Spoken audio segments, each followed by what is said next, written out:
The steel beam fell like God's own hammer, crushing the roof of the Mercedes until metal screamed against metal. Inside, Claire Whitman, billionaire, CEO, master of boardrooms, conqueror of markets, was trapped and bleeding her empire meaningless against twisted steel and shattered glass. Then, rough, calloused hands reached through the wreckage, and a stranger's voice cut through her panic. "I've got you. Trust me." He pulled her from death's grip and vanished into the rain, leaving only his worn jacket on her shoulders. Welcome to a story about what happens when everything money can buy meets the one thing it can't. Stick around to the end and drop a comment about where you're watching from.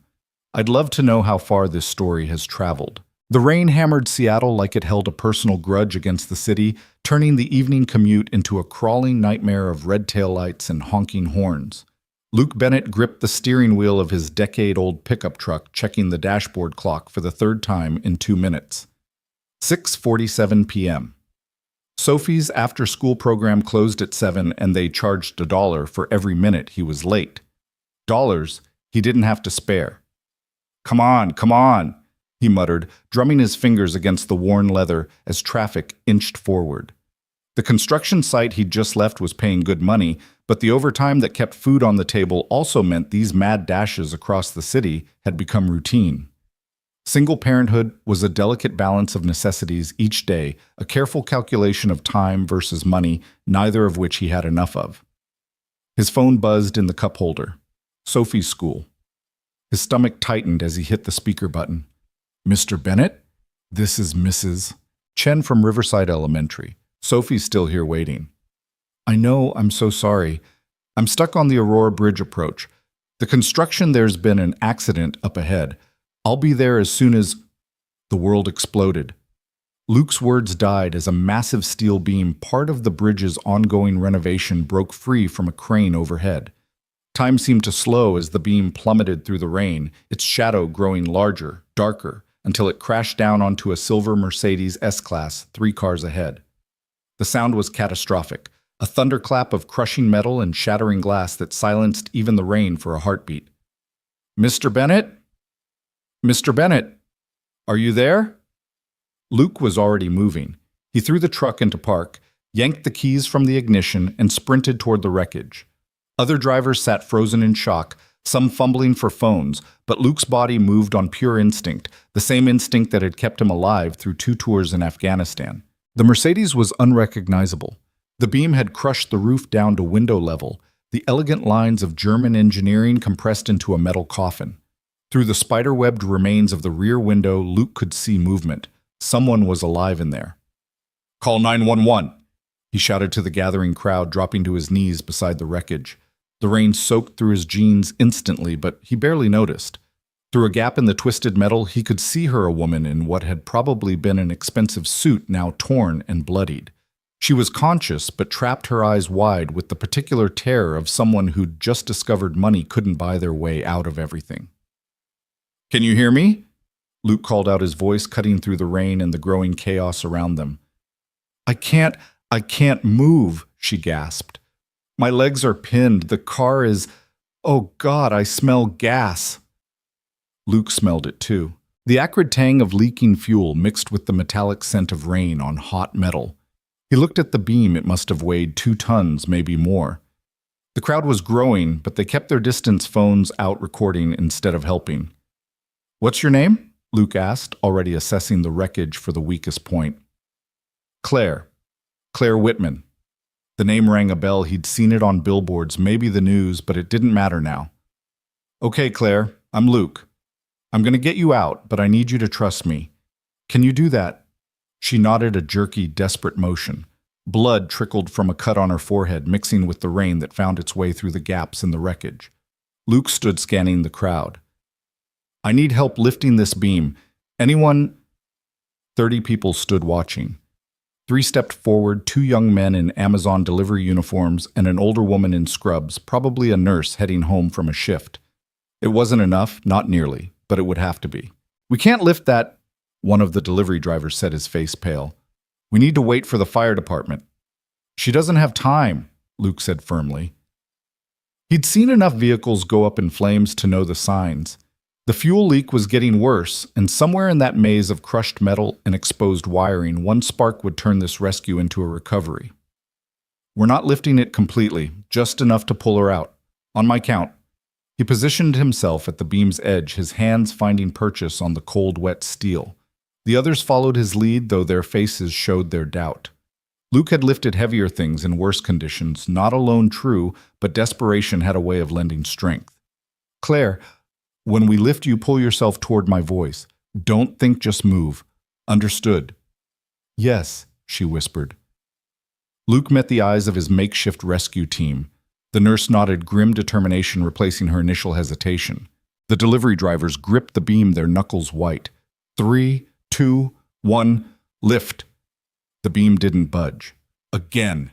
Luke growled, adjusting his grip. His construction site gloves gave him better purchase than the others' bare hands. Put your backs into it. 3, 2, 1.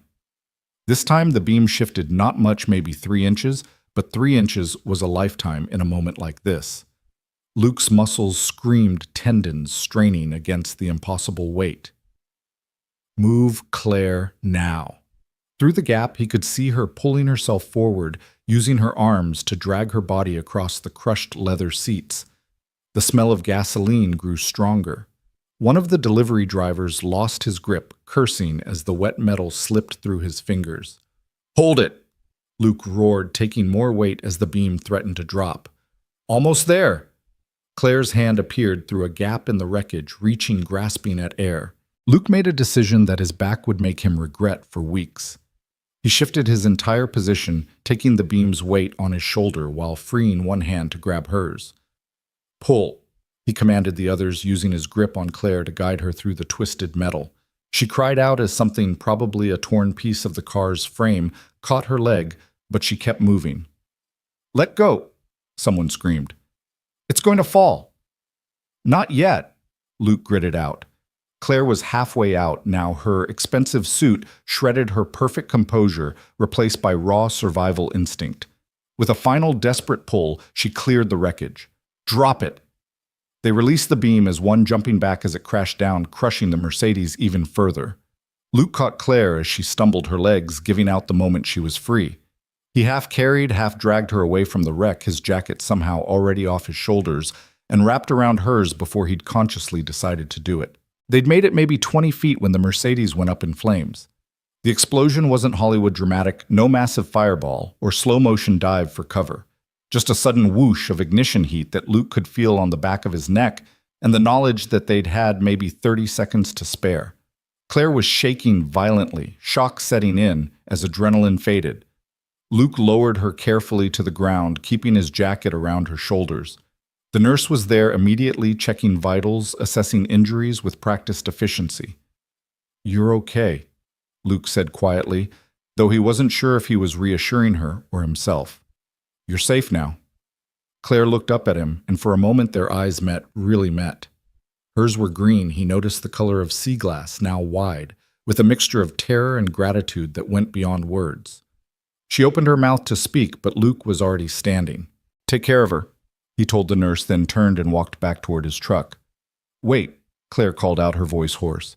I don't even know you're... But Luke was already gone, weaving through the crowd that had grown to probably 100 people, now all of them focused on the burning Mercedes and the woman who'd impossibly survived. Nobody noticed the man in the wet t-shirt and muddy jeans climbing into an old pickup truck. Luke's hands shook as he started the engine. 7:03 p.m. He was going to be late picking up Sophie. As he pulled away from the scene, using the shoulder to escape the gridlock, he caught a glimpse of Claire in his rearview mirror. She was still sitting on the ground, his jacket around her shoulders, staring at the spot where he'd been. He didn't stop. He had a daughter to pick up. Sophie was the last kid at the after-school program, sitting in the principal's office with her backpack in her lap, and that particular expression 6-year-olds got when they were trying very hard not to cry. Luke's heart broke a little as he rushed in, still damp from the rain, still smelling faintly of gasoline and smoke. Daddy! She launched herself at him, all previous upset forgotten in the relief of his arrival. I'm so sorry, sweetheart, he said, lifting her into his arms. There was an accident on the bridge and... Mr. Bennett, Mrs. Chen interrupted, her expression stern. This is the third time this month. I understand you're doing your best, but I know, Luke said quietly. It won't happen again. Mrs. Chen's expression softened slightly. She'd been Sophie's teacher the previous year, had been there when Sophie's mother, when Melissa had left. There are programs that might help with extended care. I can send you some information. Programs that cost money he didn't have, but Luke nodded anyway. Thank you, I'll look into it. As they walked to the truck, Sophie's hand in his, she looked up at him with those eyes that were so much like her mother's, it sometimes took his breath away. Daddy, why are you all wet? Just got caught in the rain, baby. Where's your jacket? Luke realized he'd given it to Claire without a second thought. His only jacket, the one Melissa had bought him for their last Christmas together. I left it at work. Silly Daddy, right? Sophie giggled, the sound washing away the tension of the last hour. Very silly. As he buckled her into her booster seat, Sophie asked, Did someone need help? Is that why you were late? Luke paused.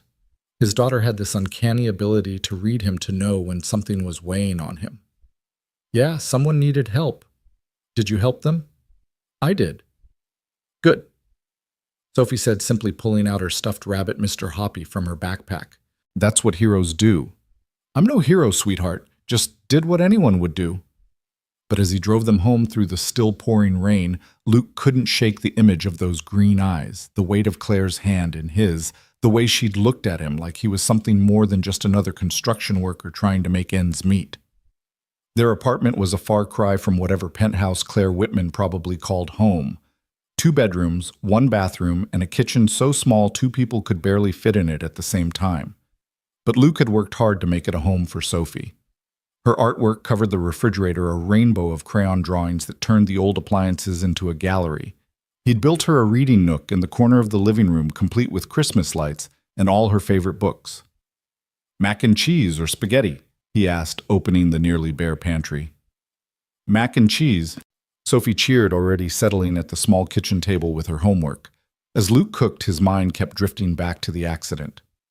Claire Whitman. Now that he had a moment to think, he realized why the name was familiar. She was the CEO of Whitman Industries, a real estate development company that had been all over the news lately for some massive waterfront project. She was the kind of person who probably had drivers and bodyguards and a whole team of people making sure she never had to face danger alone. Except today she'd been alone. And if he hadn't been there... Daddy, the water's boiling over, Luke snapped back to reality, grabbing the pot off the stove. Sorry, baby. Daddy's a little distracted tonight. After dinner, after bath time, after 2 stories, and Sophie's elaborate bedtime routine that involved checking for monsters and making sure Mr. Hoppy was tucked in just right, Luke finally had a moment to himself. He sat on the couch, with a beer, his one luxury for the week, and turned on the news. The accident was the lead story. Billionaire CEO Claire Whitman is recovering tonight after a dramatic rescue on the Aurora Bridge, the anchor announced. A construction beam fell during rush hour, trapping Ms. Whitman in her vehicle. Witnesses say a bystander managed to lift the beam and pull her free moments before the vehicle caught fire. They showed footage, shaky cell phone video of Luke and the others lifting the beam, though the rain and distance made it impossible to identify anyone clearly. Then they cut to a hospital where a reporter stood outside Swedish Medical Center. Miss Whitman is in stable condition with non-life-threatening injuries, the reporter said. She's released a statement thanking the unknown Good Samaritan who saved her life and expressing her desire to find and properly thank this hero. Luke turned off the TV. Hero. He wasn't a hero. Heroes didn't struggle to pay rent. Heroes didn't have to choose between new shoes for their daughter and keeping the electricity on. Heroes didn't lose their wives because they couldn't provide the life she'd dreamed of. His phone rang. The construction foreman probably calling about tomorrow's shift. Luke almost didn't answer, but he needed the hours. Bennett, you see the news? What about it? That was you, wasn't it? On the bridge, Jimmy said he saw your truck there. Luke was silent. Christ, Bennett, you saved Claire Whitman. Do you have any idea who she is, what she's worth? Doesn't matter. Doesn't matter. Luke, she's going to want to reward you. This could be your ticket out of... Luke hung up. He didn't want a ticket out that he hadn't earned with his own hands. He'd learned that lesson the hard way with Melissa, watching her grow more frustrated with every passing month when he'd refused her father's offer to join his investment firm, insisting instead on making an honest living with honest work. "You're too proud," she'd said the night she left. "Too proud to take help. Too proud to admit you can't give Sophie everything she deserves on your own." Maybe she'd been right, but pride was sometimes all a man had. The next morning came too soon, Luke's body protesting every movement. His back was a symphony of pain from lifting the beam, and his hands were cut in a dozen places from the twisted metal. But Bills didn't care about pain, so he dropped Sophie at school and headed to the construction site. The guys treated him differently. Word had spread somehow, it always did on job sites. They looked at him with a mixture of respect and confusion, unable to understand why he hadn't stuck around to claim his reward. "You could have been set for life," Tommy, another single dad on the crew, said during lunch break. "Could have asked for anything." "I didn't do it for money," Luke said, focusing on his sandwich. "Must be nice to be so noble you don't need money, Mug," Tommy shot back, but there was no real heat in it. They all knew Luke's situation had seen him eating peanut butter sandwiches for lunch to save money for Sophie's field trips. Luke was about to respond when the foreman's voice boomed across the site. "Bennett, you got visitors." Luke looked up to see two people in expensive suits picking their way across the construction site, looking hilariously out of place. One was a younger man with perfectly styled hair. The other, a woman in heels that kept sinking into the dirt. "Mr. Bennett," the man called out. "Mr. Luke Bennett." Luke set down his tools and walked over, aware that every eye on the site was watching. "That's me. My name is James Morrison. I'm Miss Whitman's personal assistant. This is Rebecca Liu from our legal department. Ms. Whitman would very much like to meet with you." "She okay?" Luke asked. "Thanks to you, yes. She's being discharged today. She's requested that you come to her office this afternoon." Luke shook his head. "I appreciate it, but I've got work." James and Rebecca exchanged glances, clearly not used to being turned down. "Mr. Bennett, Ms. Whitman is very insistent. She's authorized me to compensate you for any lost wages." "Not necessary." "Sir?" Rebecca stepped forward. "You saved her life. She simply wants to thank you." "She already did. Through the news." James pulled out a business card, pressing it into Luke's reluctant hand. "Please, Mr. Bennett. She won't take no for an answer. 4 o'clock Whitman Tower. She'll wait for you." They left, navigating back through the construction site in their inappropriate footwear. Luke looked at the card, heavy stock, embossed lettering, the kind of card that probably cost more than his lunch. He was about to toss it when Tommy grabbed his arm. "You're going," Tommy said. "No, I'm not." "Luke, listen to me. I get it, you're proud, but you've got Sophie to think about. At least hear what she has to say." Luke wanted to argue, but Tommy's words hit their mark. Sophie. Everything always came back to Sophie. The field trip next month that he couldn't afford, the dance classes she wanted to take, the college fund that didn't exist. "I've got to pick up Sophie at 3:30, he said finally. "I'll get her," Tommy offered immediately. "Katie's been begging for a play date anyway.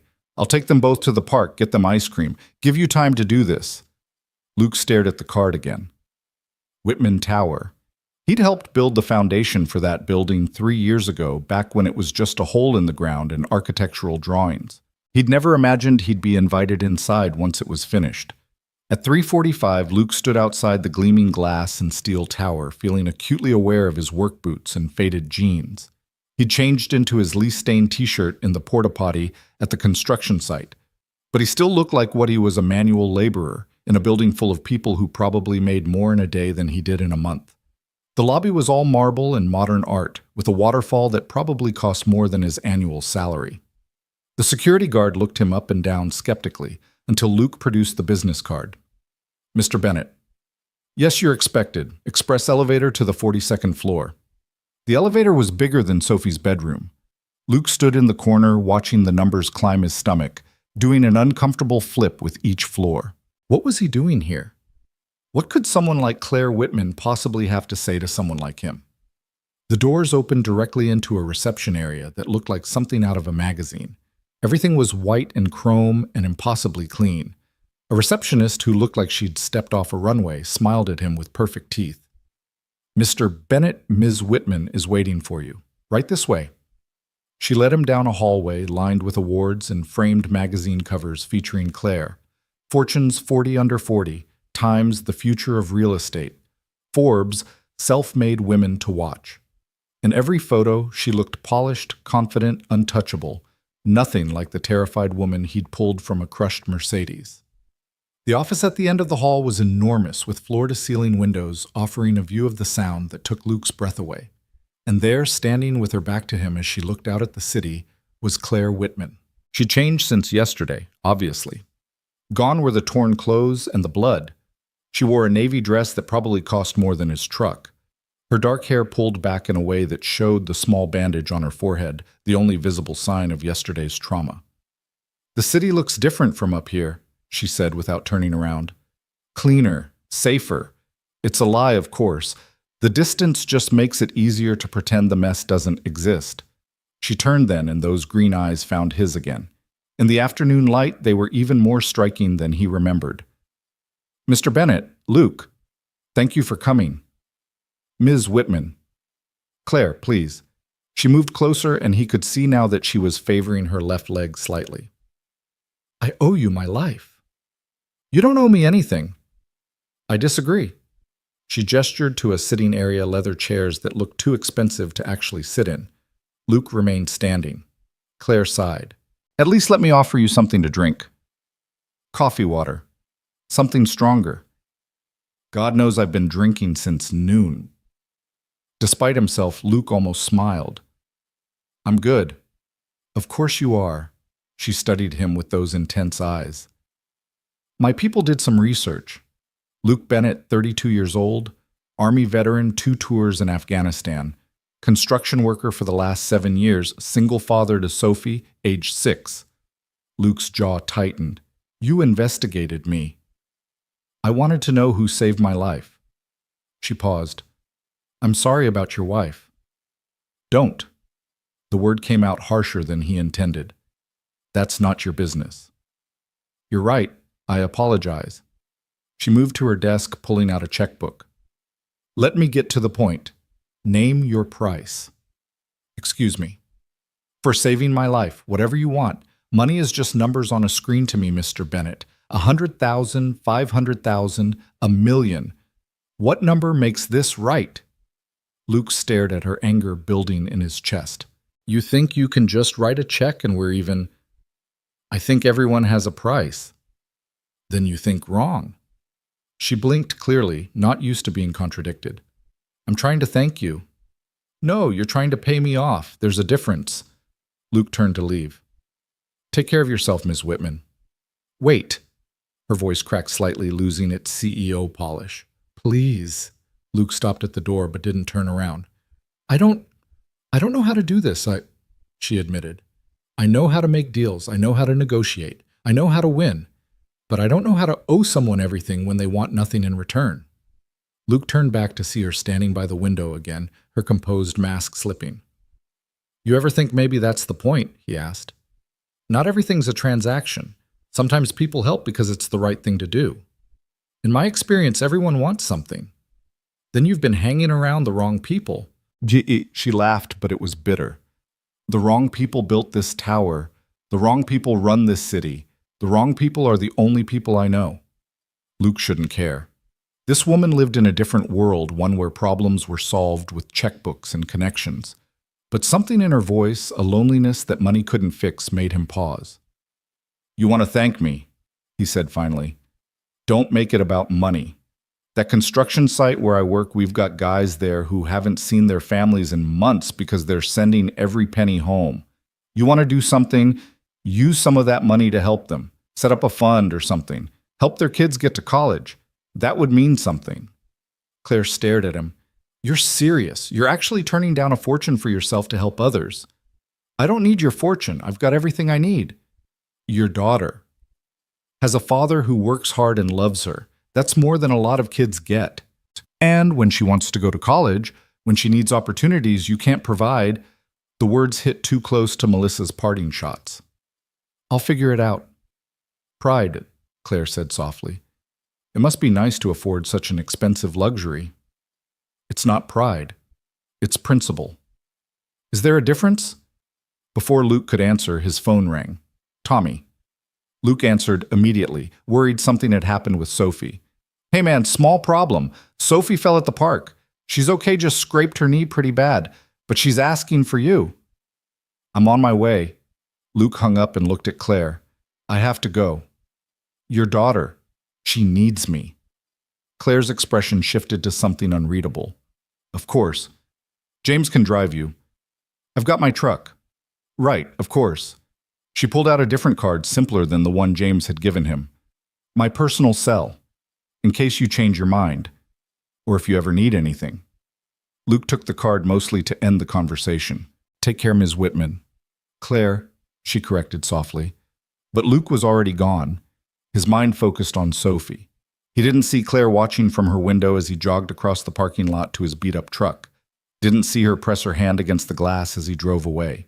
Didn't see her turn to James, who'd been silently observing from the corner, and say, find out everything about that construction worker fund he mentioned. I want it operational by Monday. Sophie was crying when Luke reached the park, her knee a mess of blood and dirt. But she brightened immediately when she saw him launching herself into his arms despite the pain. Daddy, I was brave. I only cried a little. You're the bravest girl I know, Luke said, examining the wound. It would need proper cleaning and probably butterfly bandages, but no stitches. Let's get you home and fixed up. Can we get ice cream after? Sophie asked hopefully. For being brave. Luke thought about his wallet, about the $12 that had to last until Friday. Then he thought about Claire Whitman's checkbook, about numbers that meant nothing to her and everything to him. Sure, baby. Ice cream for brave girls. As he carried Sophie to the truck, Tommy jogged over. How'd it go? Fine. Fine. That's it. That's it. Tommy shook his head. You're either the most principled man I know or the stupidest. Probably both, Luke admitted. That night after Sophie was bandaged and fed and tucked into bed with Mr. Hoppy and a bowl of chocolate ice cream that had demolished his food budget, Luke sat on their tiny balcony and looked out at the city lights. Somewhere out there in one of those gleaming towers, Claire Whitman was probably looking at the same view from a very different angle. He pulled out her card, running his thumb over the embossed numbers. One call. One call, and Sophie could have everything: dance classes, college opportunities he could never provide. One call and he could stop worrying about choosing between rent and groceries. But then what would he be teaching Sophie? That principles were for sale if the price was right. That integrity was a luxury only the rich could afford. He went inside and put the card in the junk drawer buried under old takeout menus and expired coupons. Some lines, once crossed, couldn't be uncrossed. 3 days passed. Luke fell back into his routine work, Sophie the constant juggle of bills and responsibilities. He'd almost convinced himself the whole thing had been some weird dream when the foreman called him into the office trailer. What the hell did you do, Bennett? Luke's stomach dropped. What do you mean? The foreman turned his computer screen around. On it was a letter on Whitman Industries' letterhead. They're setting up a fund. The Luke Bennett Foundation for Construction Workers' Families. $2 million initial funding. Scholarships for kids, emergency assistance for families' healthcare subsidies. And get this, they want you to be on the board. Luke stared at the screen. I didn't agree to this. You inspired it, apparently. That woman, Claire Whitman, she called me personally. Said you'd suggested something about helping the guys' families. She's making it happen. My name shouldn't be on it. Too late. She's already filed the paperwork. Press conference is tomorrow. I'm not doing a press conference. You don't have to. She said to tell you that your participation is welcome but not required. The fund will exist either way. The foreman leaned back in his chair, studying Luke. You really turned down a personal reward to help everyone else. I need to get back to work.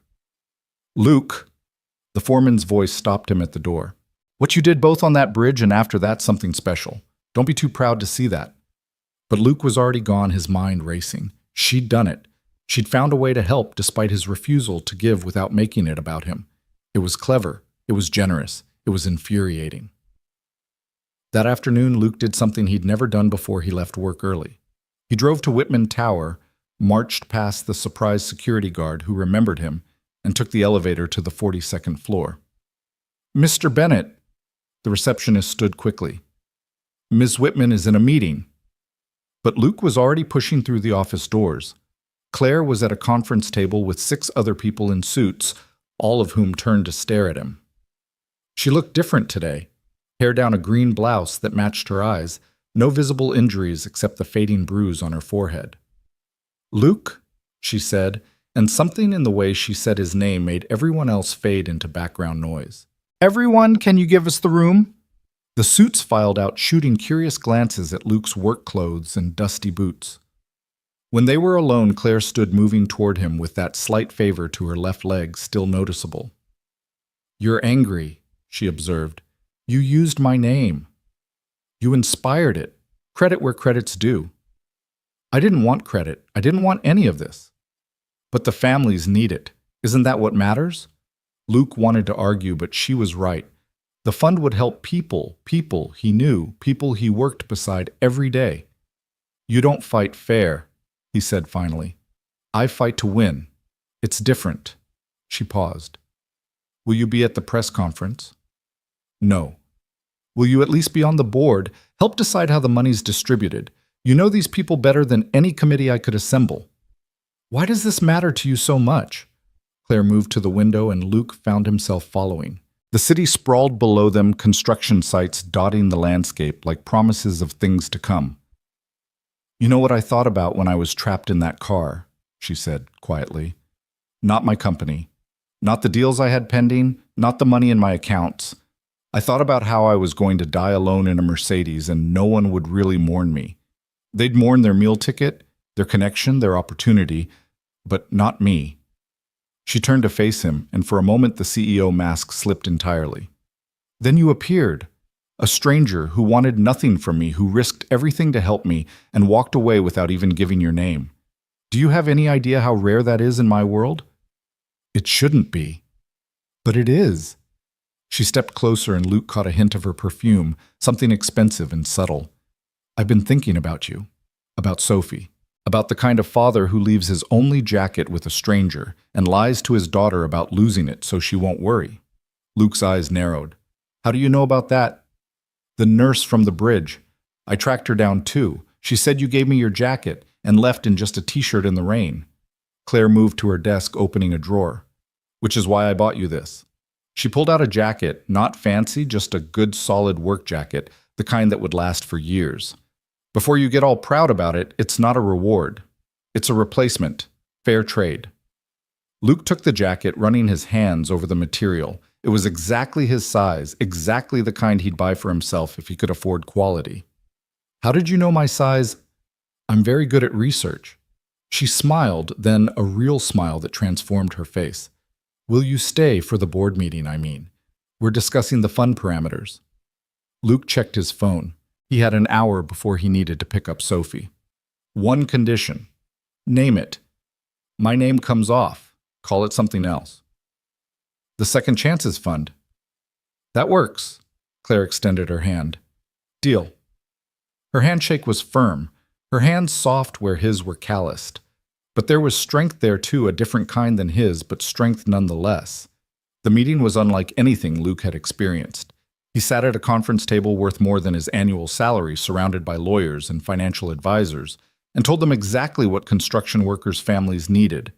They listened, really listened, taking notes as he explained the reality of single parents working dangerous jobs, of families separated by economics, of kids who were smart enough for college but could never afford it. "We need emergency childcare," he said at one point. "When a guy gets hurt on the job, his wife can't work because someone needs to watch the kids. It's a spiral that destroys families." Claire wrote it down herself, her pen moving quickly across a legal pad. What else? For an hour, Luke forgot to be uncomfortable in that gleaming tower. He talked about his co-workers, their struggles, their dreams for their children. And Claire and her team turned those stories into action items, budgets, programs. As the meeting ended and Luke stood to leave, Claire walked him to the elevator. "Thank you," she said. "This wouldn't work without your input. It's a good thing you're doing.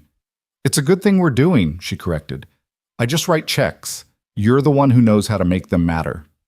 The elevator arrived and Luke stepped inside. As the doors started to close, Claire suddenly pressed the button to hold them open. Would you? She started, then stopped, seeming to reconsider.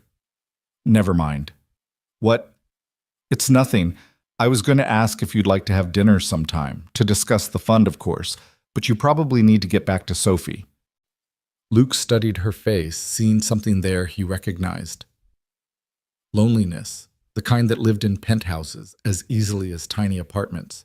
Sophie loves pizza, he said finally. There's a place near our apartment, nothing fancy, just good pizza. If you want to discuss the fund somewhere that doesn't require a suit. Claire's smile was answer enough. When? Saturday, 6 o'clock, Luigi's on Madison. I'll be there. As the elevator descended, Luke wondered what he was doing. Claire Whitman didn't belong in his world of bedtime stories and budget groceries any more than he belonged in her world of boardrooms and billions. But something about her, maybe the vulnerability he'd glimpsed beneath the armor, maybe the way she'd turned his rejection into something that would help others, made him want to see where this unexpected connection might lead. He picked up Sophie from school, listening to her chatter about her day, her art project, her best friend Katie's new backpack. Normal things, perfect things. As they walked to the truck, Sophie noticed the new jacket. Daddy, you got your jacket back. It's a different one, baby. Oh. She considered this. Is it from the person you helped? Luke thought about lying, but he'd already told her one lie about the jacket. Yeah, it is. That was nice of them. It was. Sophie was quiet for a moment, then asked, Will we see them again? Luke thought about Claire's smile about Saturday, about the strange turns life sometimes took. Maybe, sweetheart. Maybe. That night, as Luke tucked Sophie into bed, she asked, Daddy, are rich people different from us? The question caught him off guard. What makes you ask that? Katie said her mom said rich people don't care about anyone but themselves. Luke sat on the edge of her bed, choosing his words carefully. Some people, rich or poor, only care about themselves. But others care about everyone. It's not about how much money you have, baby. It's about what's in your heart. What's in your heart, Daddy? You, he said, kissing her forehead. You're in every part of my heart. And maybe room for a friend, Sophie asked hopefully. You never have friends over. Luke thought about Claire again, about the way she'd looked standing in his world of construction dust and work boots, trying to understand. We'll see, baby. We'll see. As Sophie drifted off to sleep, Luke stood by her window, looking out at the city lights. Somewhere out there, Claire Whitman was probably looking at the same lights from a different height, maybe thinking about Saturday, maybe wondering like he was what happened when two different worlds collided. He'd pulled her from a crushed Mercedes, but in a way she'd pulled him too out of the routine that had become his armor, out of the pride that sometimes looked a lot like fear. The Luke Bennett Foundation might be renamed, but something had started that day on the bridge, something that couldn't be contained in corporate letterheads or legal documents. It was connection. It was possibility. It was the beginning of something neither of them had expected. Saturday arrived with unseasonable sunshine, the kind of October day that made Seattle feel like it was apologizing for all the rain. Luke stood in front of his bathroom mirror, having changed shirts 3 times. Something Sophie found hilarious. Daddy, it's just pizza, she said from the doorway. Mr. Hoppy dangling from her hand. You're right, Luke said, pulling on his original choice, a simple blue Henley that Melissa had once said brought out his eyes. He immediately pushed that thought away. This wasn't a date. This was a meeting about the fun just happening to include his daughter and pizza. Is she pretty? Sophie asked suddenly. Is who pretty? The lady we're meeting.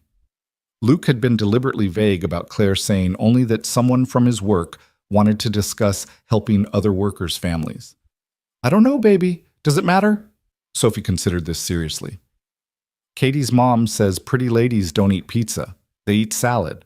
Well, then Katie's mom hasn't met the right pretty ladies. They arrived at Luigi's 10 minutes early. It was Luke's favorite spot. Nothing special to look at with its cracked vinyl booths and faded photos of Italy, but the pizza was authentic and cheap, and Luigi always gave Sophie extra breadsticks. Luke chose their usual booth in the back where Sophie could color on the paper tablecloth without bothering other customers. At exactly 6 o'clock, Claire Whitman walked through the door, and the entire restaurant seemed to pause. She'd dressed down jeans, a cashmere sweater, ankle boots, but she still looked like she'd stepped out of a magazine. Her hair was loose, catching the light as she scanned the restaurant. When she spotted them, her face lit up with a smile that made Luke's chest do something uncomfortable. "Is that her?" Sophie whispered loudly. "She's really pretty." "Shh," Luke said, standing as Claire approached. "Luke," Claire said warmly, then turned her attention to Sophie.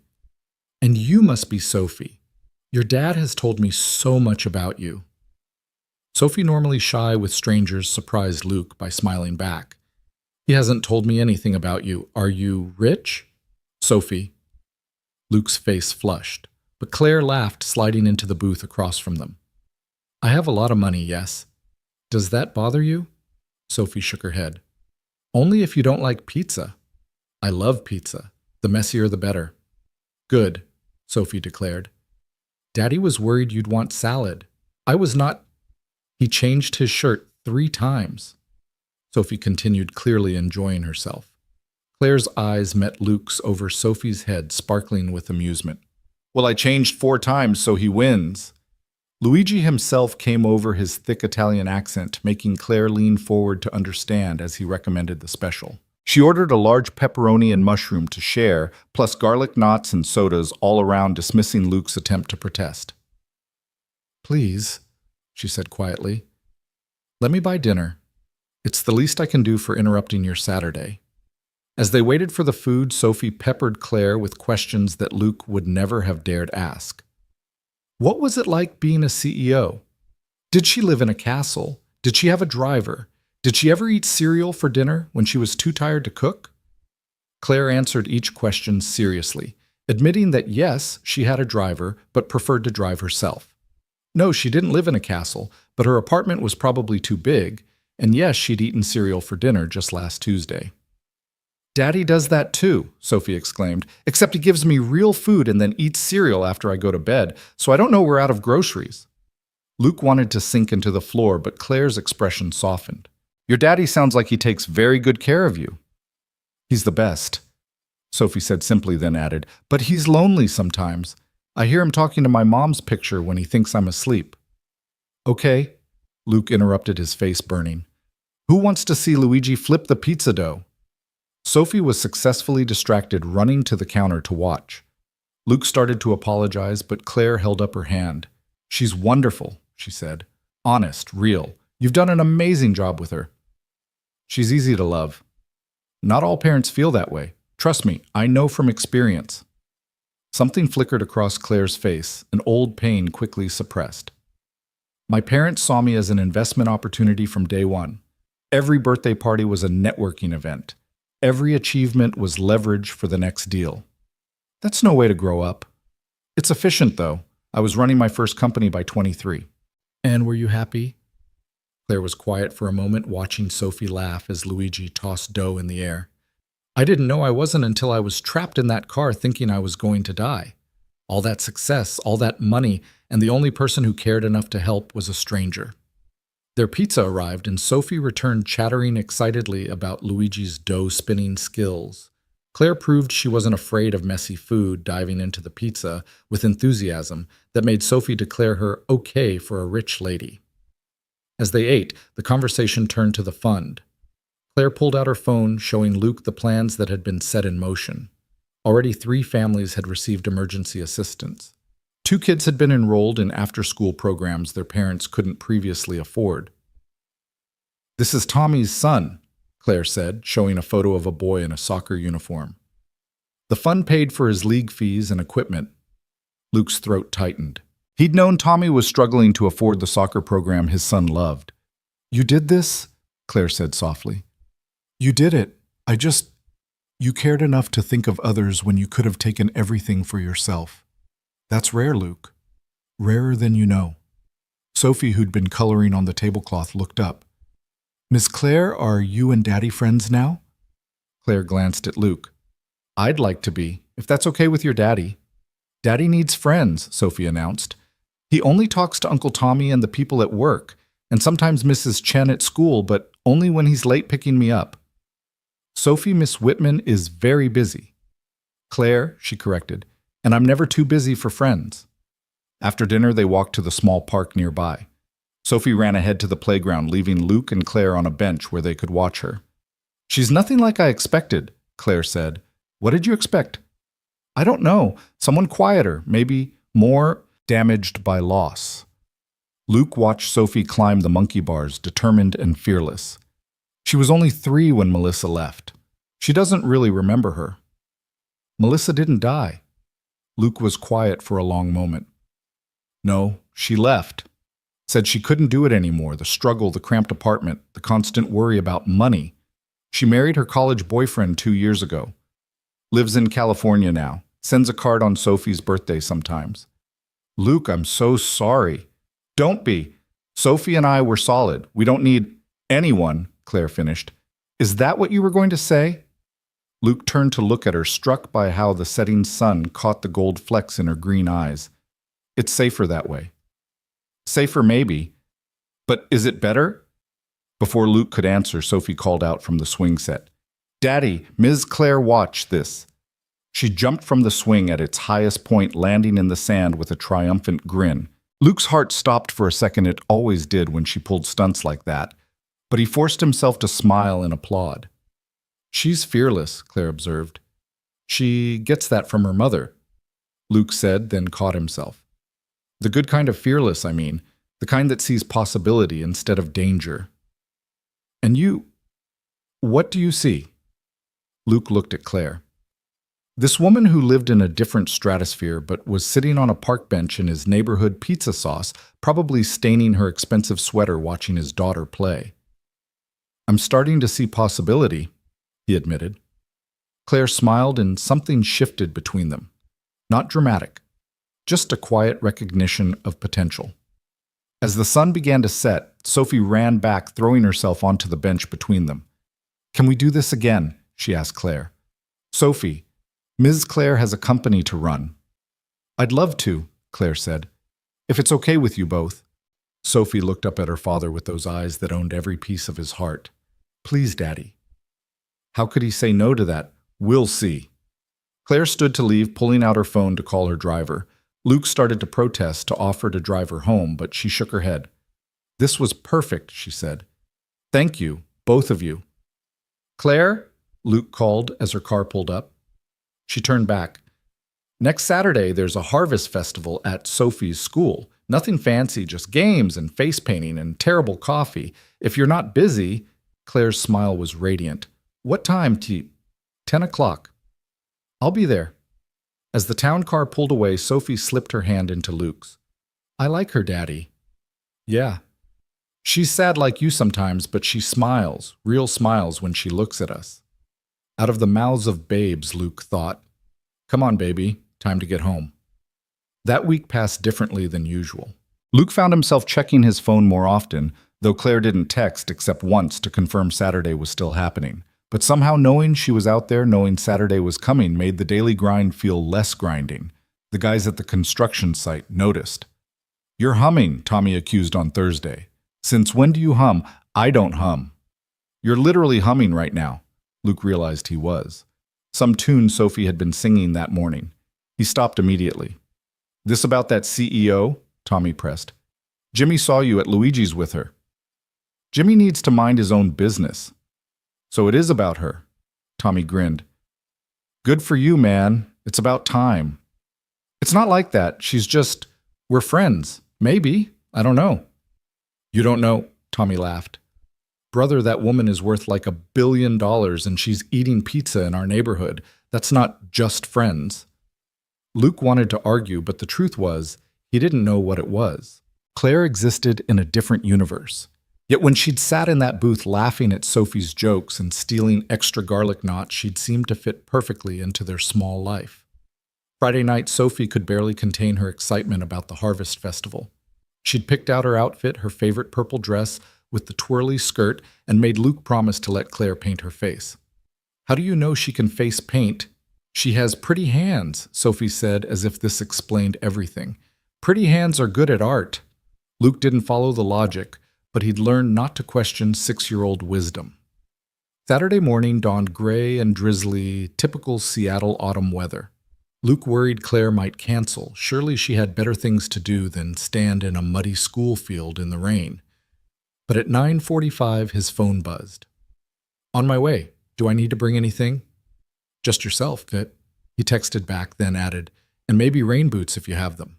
Bold of you to assume I own rain boots. Despite himself, Luke smiled. He could almost hear her tone through the text, that mix of self-deprecation and humor he was beginning to recognize. They arrived at the school to find the festival in full swing despite the weather.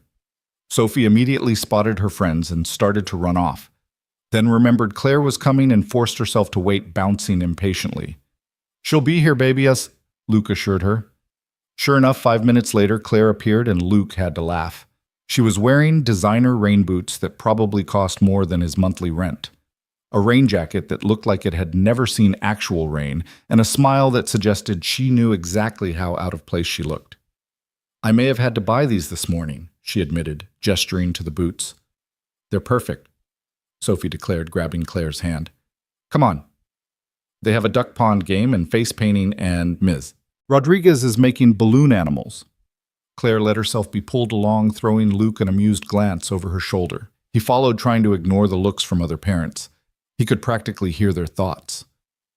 What was Luke Bennett doing with Claire Whitman? But Claire seemed oblivious to the attention, or maybe just used to it. She threw rings at the duck pond game with terrible aim but infectious enthusiasm. She let Sophie lead her from booth to booth, buying raffle tickets they'd never win and eating cotton candy that turned their tongues blue. At the face painting station, Sophie insisted Claire paint her face. "A butterfly," she requested. "A rainbow butterfly." Claire looked panicked. "Sophie, I don't know how to—" "I'll walk you through it," offered the mom running the booth, who Luke recognized as Ashley, one of the PTA regulars who usually looked right through him. But Claire sat down, took the brush, and with careful concentration began painting Sophie's face. Her tongue poked out slightly as she focused, and Luke found himself staring at the way she bit her lower lip when she was trying to get a line just right. The butterfly was lopsided, and the rainbow looked more like a bruise, but Sophie declared it perfect. "Now, Daddy," Sophie announced. "Oh no, please." Sophie deployed her most effective weapon, puppy dog eyes. Luke found himself sitting in a tiny plastic chair while Claire painted what was supposed to be a tiger on his face. Her fingers were gentle as she held his chin steady, and she was close enough that he could smell her perfume mixed with cotton candy and rain. "Stop moving," she murmured, her breath warm against his cheek. "I'm not moving. You're trying not to laugh. Your tiger looks like a sick cat. Excuse me, this is a masterpiece." She added another stripe, her finger accidentally brushing his jaw. "There. Perfect." Sophie giggled at the result. "Daddy, you look silly." "Your turn," Luke said to Claire. "Oh, I don't think—" But Sophie was already pushing her into the chair. "Daddy's really good at art. He draws with me all the time." Luke picked up the brush, acutely aware of the role reversal. Claire sat perfectly still as he painted small flowers along her cheekbone. Nothing elaborate, just simple daisies that somehow suited her more than the diamonds she probably usually wore. "Beautiful," Sophie breathed. Claire pulled out her phone to look, and her expression softened. "Luke, these are actually good." "I had a lot of practice." Sophie went through a face painting phase when she was 4. Every day was a new animal. They wandered the festival for another hour, Claire somehow ending up carrying Sophie on her shoulders, when the little girl got tired. It should have looked ridiculous, this elegant woman in expensive boots with a 6-year-old on her shoulders, both of them with painted faces. Instead, it looked like something Luke wanted to photograph to hold on to. As they were leaving, Mrs. Chen appeared. Luke and Ms. Whitman, what a surprise. Luke could hear the questions in her tone, the gossip that would spread through the school by Monday. But Claire handled it smoothly, shaking Mrs. Chen's hand and complimenting the festival organization. "Sophie talks about you all the time," Claire said. "She says you're the best teacher in the whole school." Mrs. Chen melted under the attention, and soon they were discussing the school's funding needs. Before Luke knew what was happening, Claire had committed to sponsoring new playground equipment. "You don't have to do that," Luke said as they walked to the parking lot. I want to. Sophie loves this school. Why shouldn't I help? Because people will think it. Let them think what they want. Claire's voice was firm. I spent my whole life worrying about what people think. It's exhausting and pointless. Sophie had run ahead to their truck, but Claire stopped walking, turning to face Luke in the drizzle. I have a confession, she said. Luke's stomach tightened. Okay. I've been having my assistant clear my Saturday mornings. Why? Because I'm hoping there will be more of them, more festivals and pizza and terrible face painting. She paused. More of this. Luke's heart was doing something complicated in his chest. Claire, I know we're from different worlds. I know it doesn't make sense on paper, but when I'm with you and Sophie, I feel more like myself than I have in years, maybe ever. You barely know us. I know enough. I know you're a good man who works hard and loves his daughter more than anything. I know Sophie is smart and funny and brave. I know that when I'm with you both, I remember why I worked so hard, not for the money or the power, but for the chance to build something real. Luke wanted to reach for her to close the distance between them, but Sophie's voice called out from the truck. Daddy, Ms. Claire, it's starting to rain harder. The moment broke, but Claire smiled. Can I see you next week? Sophie has a school play Thursday evening. Nothing big, just the first graders singing about vegetables. I wouldn't miss it. As Claire walked to her car, Sophie's voice piped up from the truck. Daddy, are you going to marry Ms. Claire? What? No, baby. Why would you ask that? Because you look at her the way you look at Mom's picture sometimes, like you're seeing something beautiful and sad at the same time. Luke didn't know how to respond to that, so he focused on buckling Sophie into her booster seat. But as they drove home, Claire's car following them part of the way before turning toward downtown, he couldn't stop thinking about what Sophie had said. He did look at Claire that way, seeing all the possibility and all the reasons it could never work. She was beautiful, yes, but there was a sadness to her, a loneliness that matched his own. The question was whether two lonely people could build something together or whether they'd just end up lonelier. That night after Sophie was asleep, Luke stood on their small balcony despite the rain. His phone buzzed with a text from Claire, a selfie of her with the painted daisies still on her cheek. Sophie was right. You are good at art. He found himself smiling, typing back, You should see my tiger. It's finally starting to look less like a sick cat. I had fun today. So did we. There was a pause, then another message. I'm scared, Luke. He stared at the words, surprised by her honesty. Of what? Of wanting something I don't know how to have, of ruining something perfect by trying to make it more. Luke understood. God, did he understand? Sophie asked if I was going to marry you today. What did you tell her, Saul? Change the subject, but she sees things pretty clearly for a 6-year-old. What does she see? Luke hesitated, then typed the truth. That I look at you like I'm seeing something beautiful. The dots that showed she was typing appeared and disappeared several times. Finally, Thursday, vegetables. I'll be there. Good night, Claire. Good night, Luke. He stayed on the balcony despite the rain, thinking about wounded hearts and second chances, about the courage it took to reach across the divide between different worlds. Somewhere across the city, Claire was probably standing at her own window, looking at the same rain, feeling the same pull towards something that made no sense, except in the moments when they were together. The week crawled by. Luke threw himself into work, trying not to count the days until Thursday. But Sophie talked about Claire constantly, what she might wear to the play, whether she'd like Sophie's vegetable costume. She was a carrot, whether she could sit with them instead of in the back with the other guests. Wednesday night, Luke's phone rang. Claire. Hey. He answered immediately, worried. Everything okay? Yes. Sorry, I know it's late. I wanted to ask what Sophie would like me to bring tomorrow. Flowers? Do 6-year-olds like flowers? Luke smiled at the nervousness in her voice.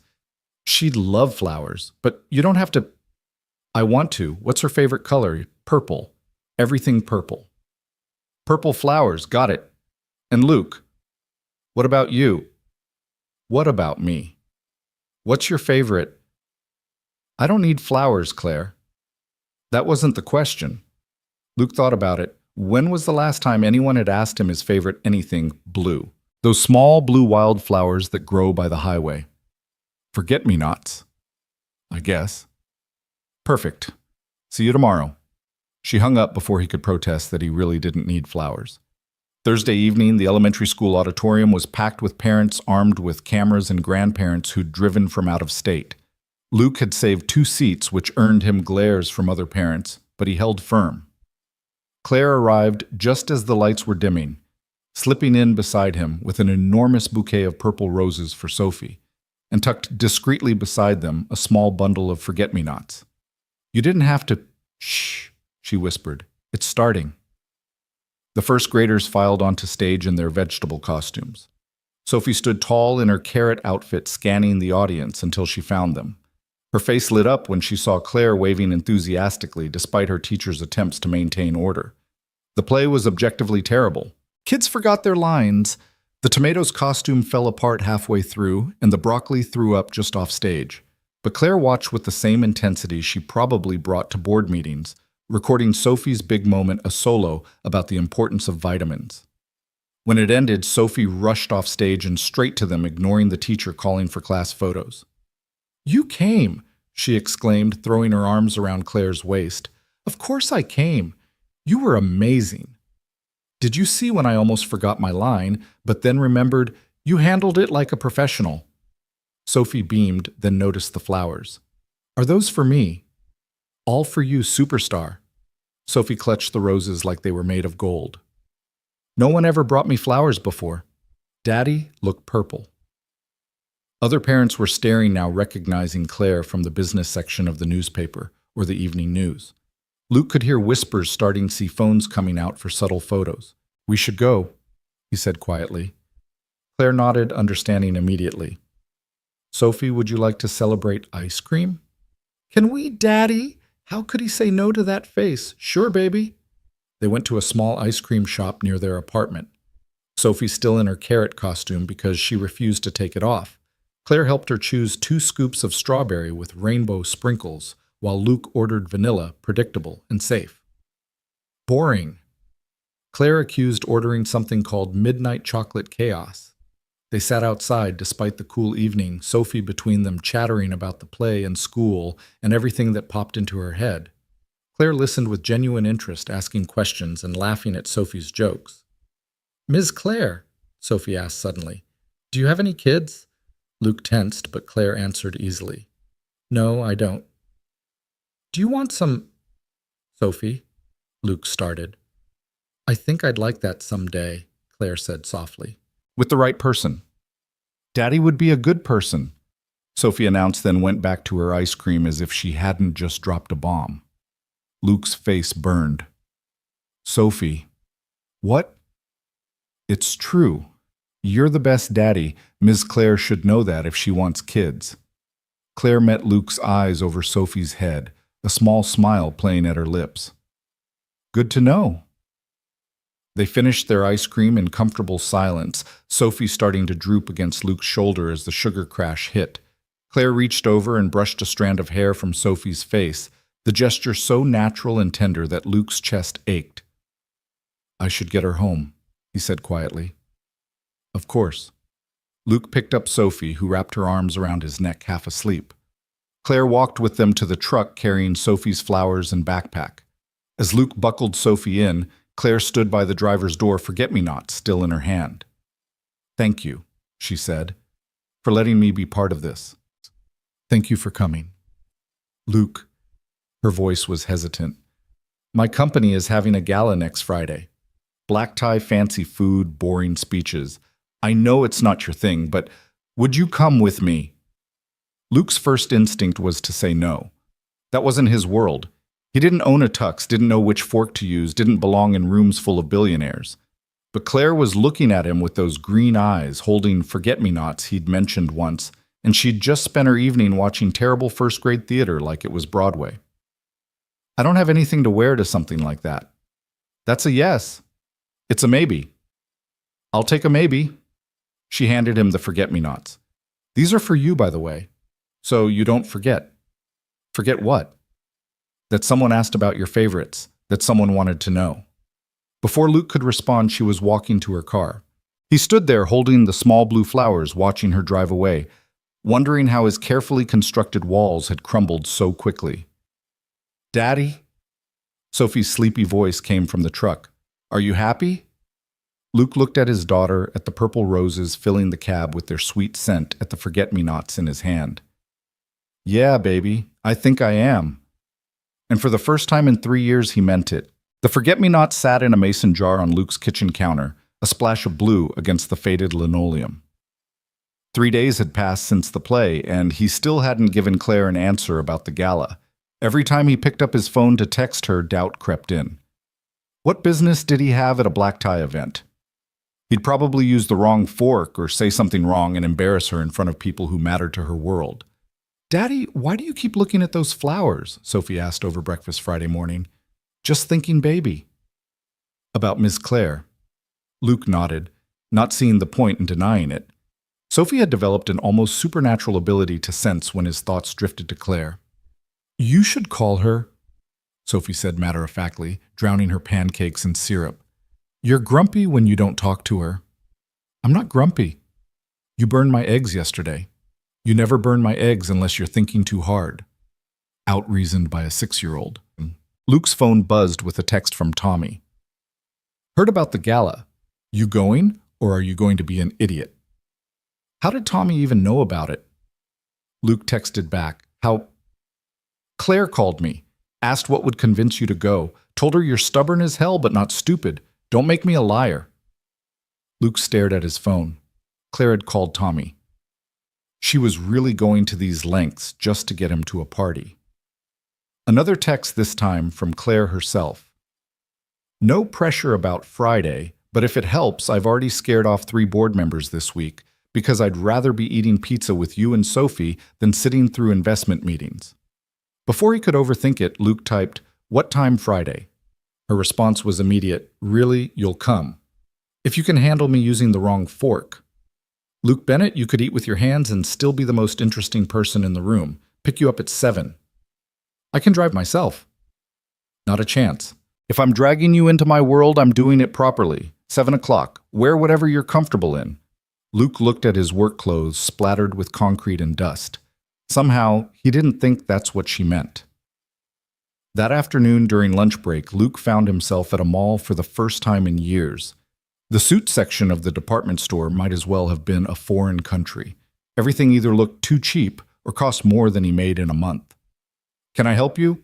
A sales associate appeared, taking in Luke's work boots and rough hands with barely concealed judgment. "I need something for a formal event." "Rental section is on the 2nd floor." Luke felt heat rise in his face, but headed upstairs anyway. The rental place was better, less judgment, more practical. He found a basic black tuxedo that mostly fit, though the sleeves were a bit short. It would have to do. "Special occasion?" the clerk asked while ringing him up. "Something like that." Lucky lady. Luke thought about Claire, about the way she'd looked holding Sophie's hand at the festival paint on her face and rain in her hair. "I'm the lucky one." Friday arrived too quickly. Luke had arranged for Sophie to have a sleepover at Katie's house, her first one ever. She was so excited about that, she barely noticed his nervousness about the gala. "You look handsome, Daddy," she said as he adjusted the bow tie for the 10th time. "Like James Bond." "James Bond doesn't usually have calloused hands and a farmer's tan." "Miss Claire likes your hands. She told me they're hero hands." "When did she tell you that?" "When you were getting ice cream. She said they're strong and gentle and they saved her life." Sophie hugged him tight. "I hope you dance with her tonight." "It's probably not that kind of party, baby." But Sophie just smiled like she knew something he didn't.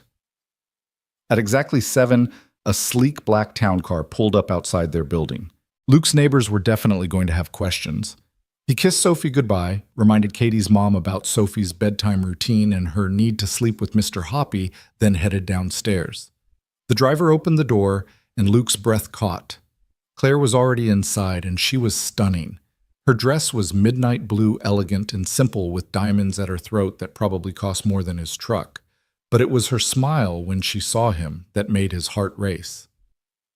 "You came," she said softly. "You sent Tommy after me. That's playing dirty." I play to win, remember? But her hand found his as he sat beside her, and he realized she was trembling slightly.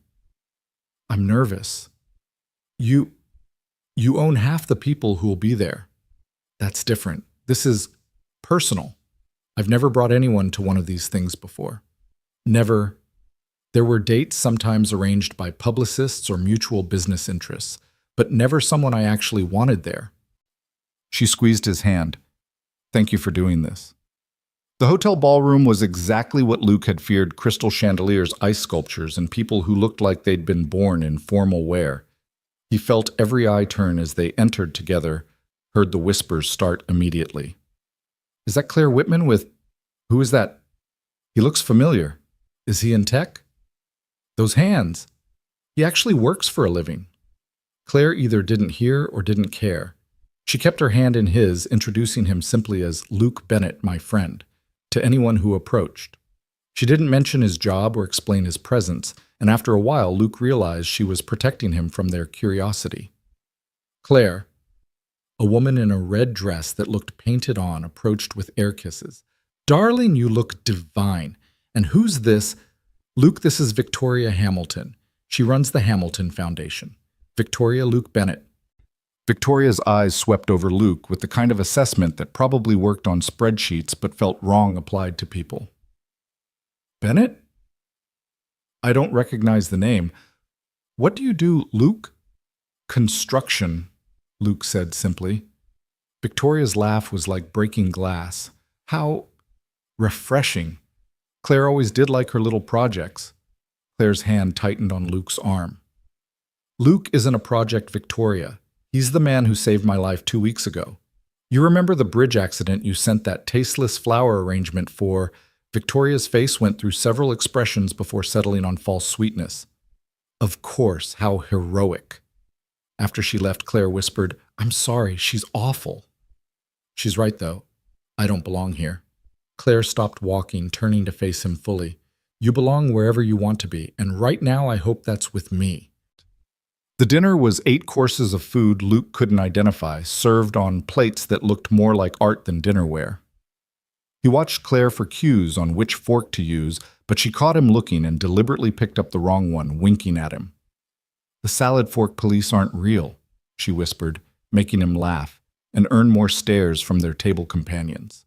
During the speeches, endless droning about quarterly projections and market synergy, Claire leaned close, her breath warm against his ear, as she provided commentary. That's Richard Blackstone. He's having an affair with his assistant, and everyone knows it except his wife. Or maybe she knows and doesn't care because she's sleeping with her trainer. Claire. What? You didn't think rich people were actually listening to these speeches, did you? We're all just gossiping with better vocabulary.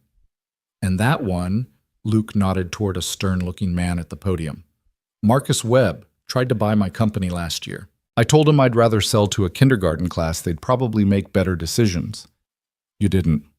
I did. He sent me a box of crayons the next day. I had to respect that. Luke found himself relaxing, seeing these intimidating people through Claire's eyes, flawed, petty human despite their wealth. When the band started playing and couples moved to the dance floor, Claire stood, extending her hand. Dance with me. I don't really know how. Neither do I. That's what makes it fun. She led him onto the floor, and suddenly they were moving together to something slow and classic. Claire's hand was warm in his, her other hand resting on his shoulder, and she was close enough that he could smell her perfume, something subtle and expensive that made him think of moonlight. People are staring, Luke murmured. Let them. She looked up at him, and in her eyes he saw vulnerability that all her money couldn't shield. I've spent years being exactly what they expected. The Ice Queen CEO. The ruthless negotiator. The untouchable success story. But with you, I get to be just Claire. Just Claire is pretty amazing.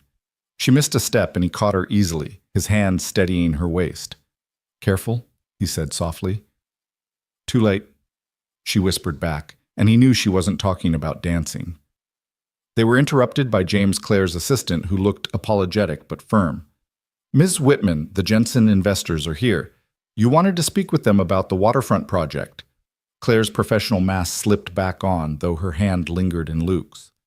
5 minutes, she promised him. There's a balcony through those doors. It's quieter out there. Luke watched her work the room, transforming into the CEO everyone expected. She was magnificent, commanding, articulate, making million-dollar decisions between sips of champagne. But he also saw the way her eyes searched for him, the small smile when she caught him watching. He stepped out onto the balcony, grateful for the cool air and relative quiet. The city sparkled below, and he thought about Sophie probably giggling with Katie over some secret 6-year-olds found hilarious. This was surreal, him in a rented tux at a party where the champagne cost more than his weekly groceries, falling for a woman who could buy and sell small countries. Enjoying the view, Luke turned to find a man he recognized from the business news, David Chen, some kind of tech mogul who'd been linked to Claire in the gossip columns last year. "It's something," Luke said carefully. David moved to stand beside him, his posture casual but his eyes sharp. "You're the construction worker who saved her." "Just happened to be there." "Right place, right time." David's smile was cold. "Let me give you some friendly advice. Claire Whitman collects broken things. She fixes them, makes them shiny and new, then moves on when she gets bored. It's what she does with companies. It's what she does with people. Thanks for the concern, but I can take care of myself." Can your daughter?" David's tone turned harder. "You think you're the first project she's taken on. The first person she's tried to save. I watched her do this with a starving artist 2 years ago. Set him up in a studio, bought all his paintings, introduced him to galleries. Then one day she realized he was just another acquisition, not a real connection, and it ended badly." Luke's hands clenched into fists. "You don't know anything about—" "I know she's already setting up that foundation in your name, already planning to change your life. But what happens when she realizes she can't make you into something you're not? When she gets tired of playing house in your small apartment?" Before Luke could respond, Claire's voice cut through the night air. "David, I didn't realize you were here." She moved to Luke's side, her hand sliding into his with practiced ease. But Luke could feel the tension in her body, see the ice in her eyes as she faced David. "Just catching up with your new friend," David said smoothly. "He seems different from your usual type." "Yes," Claire agreed. "He's genuine. That must be confusing for you." David's laugh was bitter. "Enjoy the fairy tale, Claire, but we both know how those end in our world." After he left, Claire turned to Luke, her face anxious. "What did he say to you?" "Nothing important." "Luke, do you collect broken things?" The question hung between them. Claire's face went pale, then flushed with anger. "Is that what he told you, that you're some kind of project?" She pulled her hand away, wrapping her arms around herself. "David's bitter because I ended things when I found out he was stealing proprietary information from my company. He's been trying to hurt me ever since." "But was there an artist?" Claire was quiet for a moment. "Yes, Marcus. He was talented but destroying himself with drugs and alcohol. I thought I could help. I set him up with everything he needed to succeed, but I couldn't fix what was broken inside him. He overdosed 6 months later." "Claire, I don't collect broken things, Luke. If anything, I'm the broken one. I've been alone so long I don't know how to be anything else. But with you and Sophie," she trailed off, looking out at the city lights. "With you I don't feel broken. I feel possible." Luke moved closer, his hand covering hers on the railing. "We're not a project." "No," she agreed. "You're the first real thing in my life in years." She turned to face him fully. "I'm falling for you, Luke. For both of you, and it terrifies me because I don't know how to do this. I know how to run a company, how to make deals, how to win, but I don't know how to be part of something without trying to control it. You're doing fine so far. Am I, because I researched you before we'd even met? I created a foundation to keep you close. I'm here in a dress that cost more than you make in 6 months, asking you to fit into a world that judges you for having calluses on your hands. And I'm here in a rented tux that's too short in the sleeves, falling for a woman who could have anyone but chooses to eat pizza with my daughter and paint butterflies on her face." Claire laughed, but there were tears in her eyes. "We're quite a pair, aren't we?" "Sophie would say we're perfect." Sophie's 6. Sometimes 6-year-olds see things clearer than adults. Claire moved closer, and Luke's hand found her waist, drawing her against him. The city noise faded away. There was just Claire looking up at him with those green eyes that had haunted him since he'd pulled her from that car. "Luke," she whispered. He kissed her, then soft and careful, like she was something precious that might shatter. She made a small sound against his mouth, her hands coming up to frame his face, and suddenly the kiss deepened, became something desperate and necessary. When they finally pulled apart, both breathing unsteadily, Claire rested her forehead against his chest. "This is going to be complicated," she murmured. "Everything worth having usually is. Your daughter already loves you. The media will be vicious when they find out. I've faced worse. I work 18-hour days. I'm terrible at relationships. I don't know how to slow down." Luke tilted her chin up, making her meet his eyes. "Then maybe it's time you learned." Before Claire could respond, James appeared in the doorway, looking apologetic. "Ms. Whitman, the auction is starting. You're presenting the first item." Claire sighed. "The show must go on." She looked at Luke. "Come with me." "I should probably go. Sophie." "Is that a sleepover? Please, I know this isn't your scene, but I want you here." How could he refuse when she looked at him like that? They went back inside Claire's hand in his, ignoring the whispers that followed them. The auction was for one of Claire's pet charities, something about providing computers to underfunded schools. She took the stage with the confidence of someone born to command attention, but Luke saw the way her eyes found him in the crowd, drawing strength from his presence. "Before we begin," she said into the microphone, "I want to share something. 2 weeks ago, I was in a car accident. A beam fell on my vehicle during the bridge construction. By all accounts, I should have died." The room went silent, everyone leaning forward. "But a stranger, risked his life to pull me from that wreckage. He didn't know who I was. He didn't stay for thanks or reward. He just saved my life and went back to pick up his daughter from school." Murmurs rippled through the crowd. Luke wanted to disappear into the floor. "That man is here tonight," Claire continued. "Luke Bennett. He's taught me something important, that the most valuable things in life can't be bought at auctions or negotiated in boardrooms. They're earned through kindness, integrity, and the courage to help others without expecting anything in return." She raised her champagne glass. "So before we bid on items tonight, I'm pledging to match every dollar raised in honor of the man who reminded me what really matters." The room erupted in applause. People were looking around trying to spot Luke, but Claire was already off the stage, moving through the crowd back to him. "You didn't have to do that," he said quietly. "Yes, I did." She took his hand. "Can we leave? I know the auction just started, but—" "God, yes!" They practically ran out of the ballroom, Claire laughing as her heels clicked against the marble floor. In the car, she kicked off the expensive shoes and curled against his side, her head on his shoulder. "Where to?" the driver asked. Claire looked at Luke. "Your choice." "The marina. Sophie and I go there sometimes to watch the boats." The driver nodded and pulled away from the hotel. Claire was quiet during the drive, her fingers intertwined with Luke's, her breathing slow and steady against his neck. The marina was mostly empty at this hour, just a few late-night fishermen and couples walking along the docks. Luke led Claire to a bench where he and Sophie often sat with ice cream, watching the sailboats bob in the gentle waves.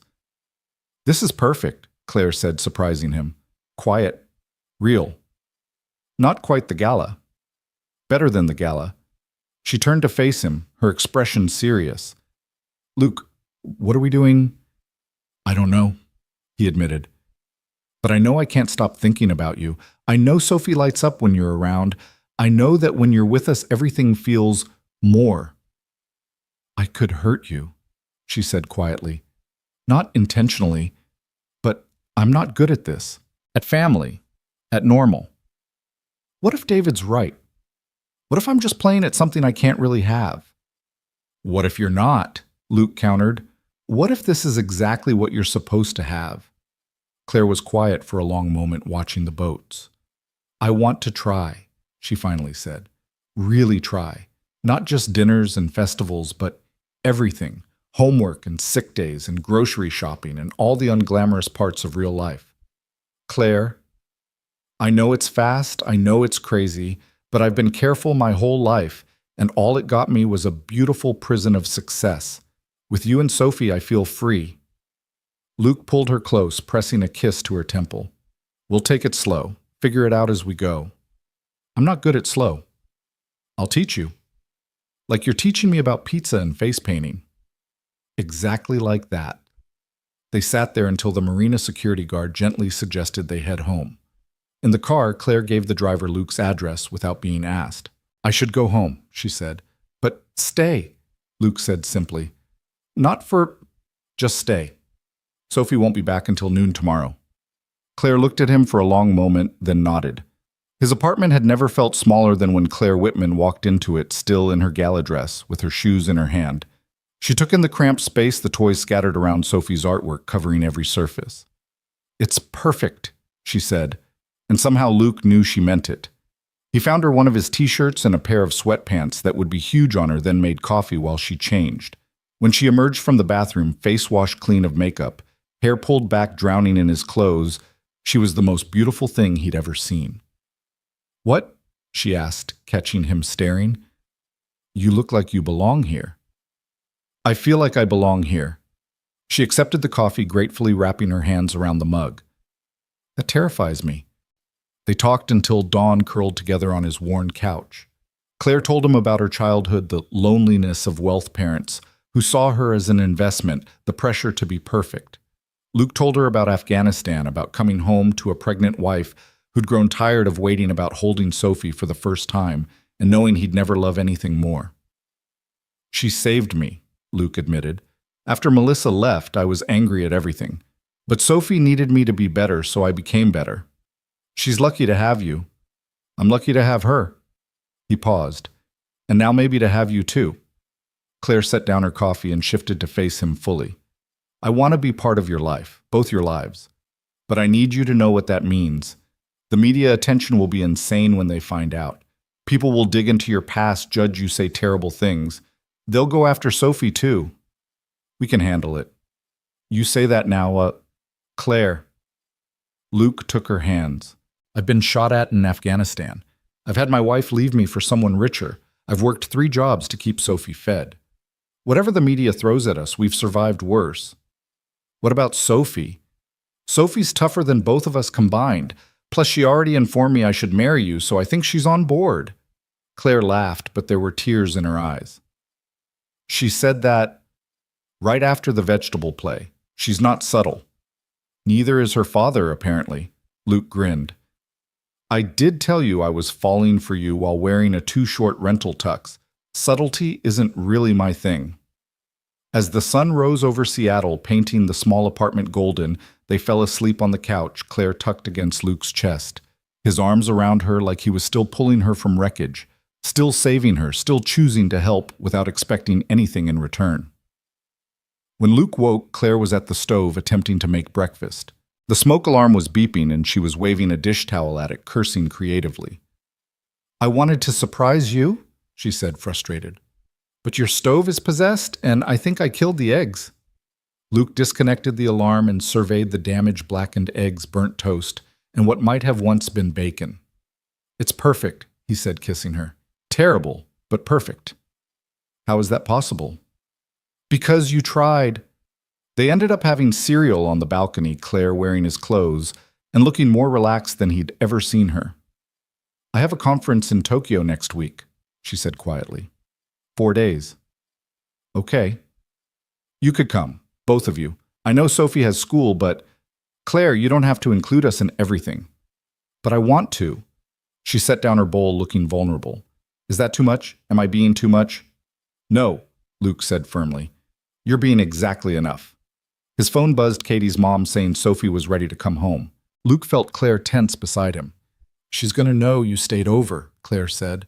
"Is that a problem?" "I don't know. Is it? I don't know the rules for this." "There aren't rules. We just do what feels right.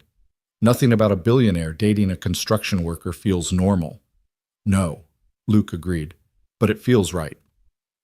When Sophie burst through the door an hour later, she took one look at Claire and Luke's clothes and grinned. "Did you have a sleepover too?" she asked innocently. "Something like that," Claire said, blushing. "Good. Daddy doesn't have enough sleepovers. Katie's mom says he needs more adult friends. Sophie climbed onto the couch between them. Are you going to stay forever now? Sophie. Luke started. Not forever, Claire said carefully, but maybe more often. Every day? I have to work, sweetheart, but as often as I can. Sophie considered this. Okay, but you have to be here for movie nights and help with homework and come to my soccer games when I'm old enough to play soccer. Deal, Claire said solemnly, shaking Sophie's hand. As Sophie ran off to play, Claire looked at Luke. Is it really that simple? With Sophie, usually yes. And with you? Luke pulled her close, breathing in the scent of her hair. We'll figure it out as we go, day by day. I can do days, Claire murmured against his chest. I can do all the days you'll give me. Outside, Seattle was waking up sirens and traffic, and the distant sound of construction. But inside the small apartment with Sophie singing in her room and Claire in his arms, Luke felt like he was exactly where he was supposed to be. They'd saved each other in different ways, and now they had the chance to build something new from the wreckage. It wouldn't be easy. Nothing worth having ever was. But as Claire reached up to kiss him, tasting like cereal, and promises Luke knew they'd found something worth fighting for. The week Claire was in Tokyo tested everything. Luke hadn't realized how quickly she'd become woven into their daily routine until she wasn't there. Sophie asked about her constantly when she was coming back, what Tokyo was like, whether they could call her.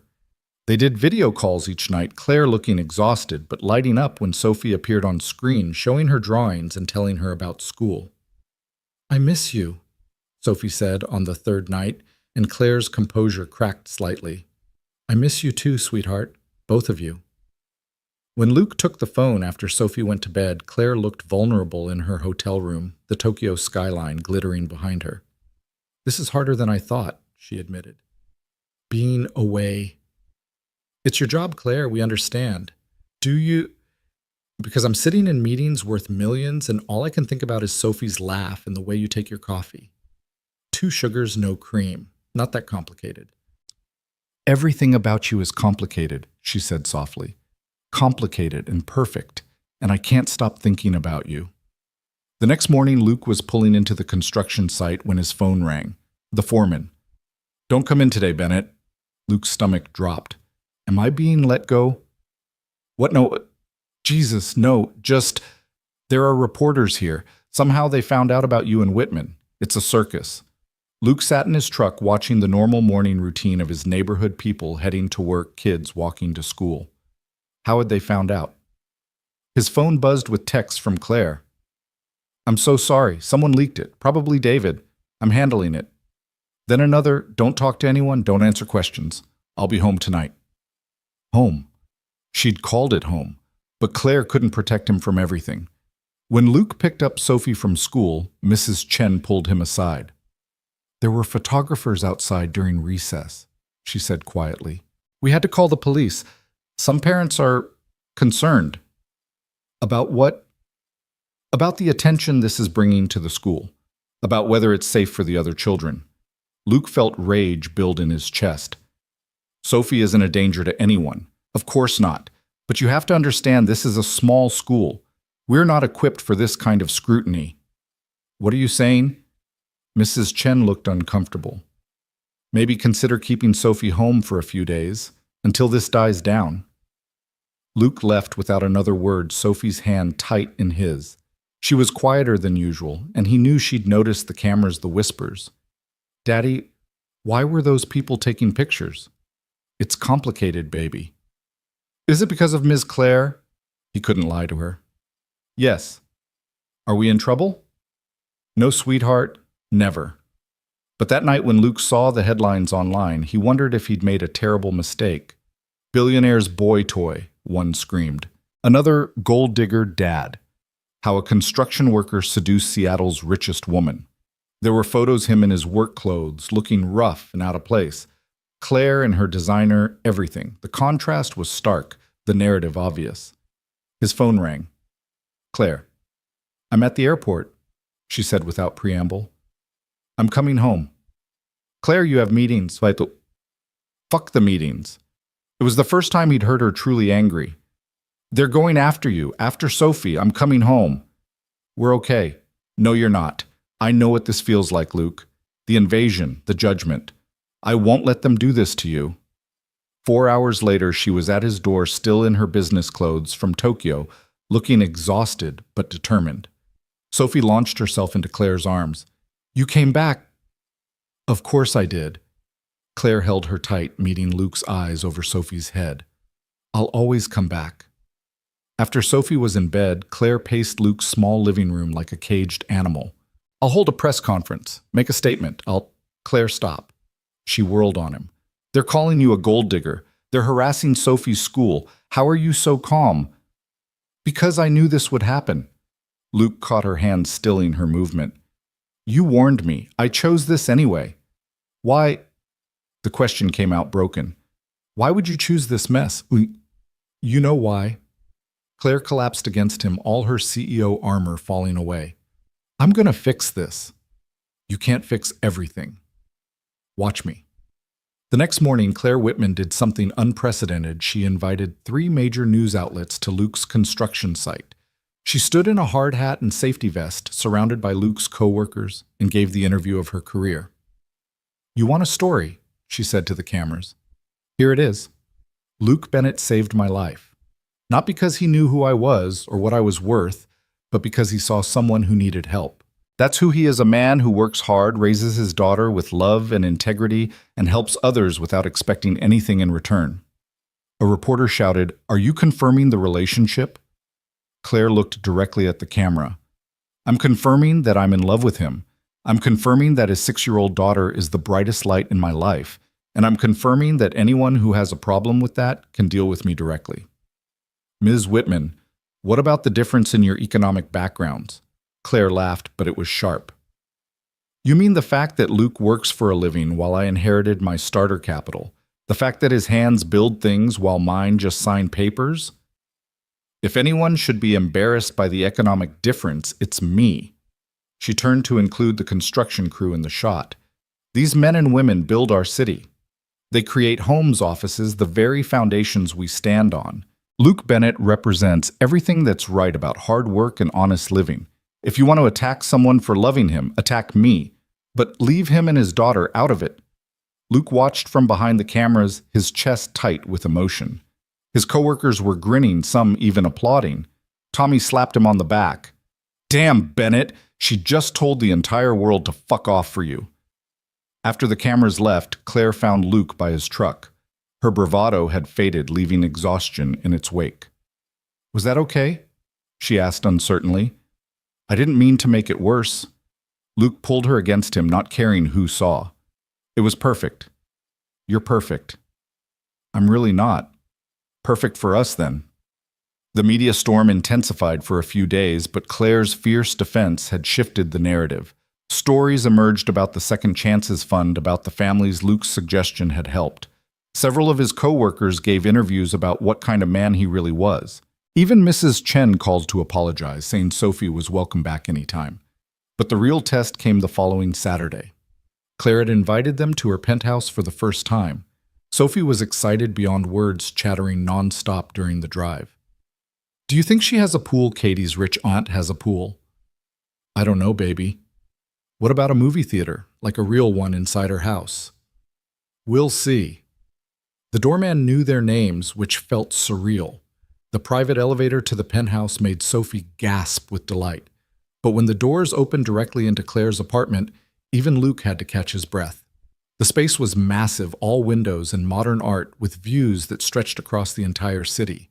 Everything was white and chrome and spotless, the exact opposite of their cluttered apartment. Wow, Sophie whispered, suddenly shy.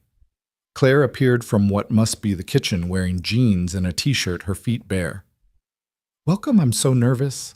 I have people over for business, but not family. Family. The word hung in the air like a promise. Can I explore? Sophie asked. Of course, your dad and I will be in the kitchen. Sophie ran off and Luke followed Claire into a kitchen bigger than his entire apartment. She was attempting to make cookies flour everywhere, looking adorably flustered. Sophie mentioned she loves chocolate chip cookies, so I thought.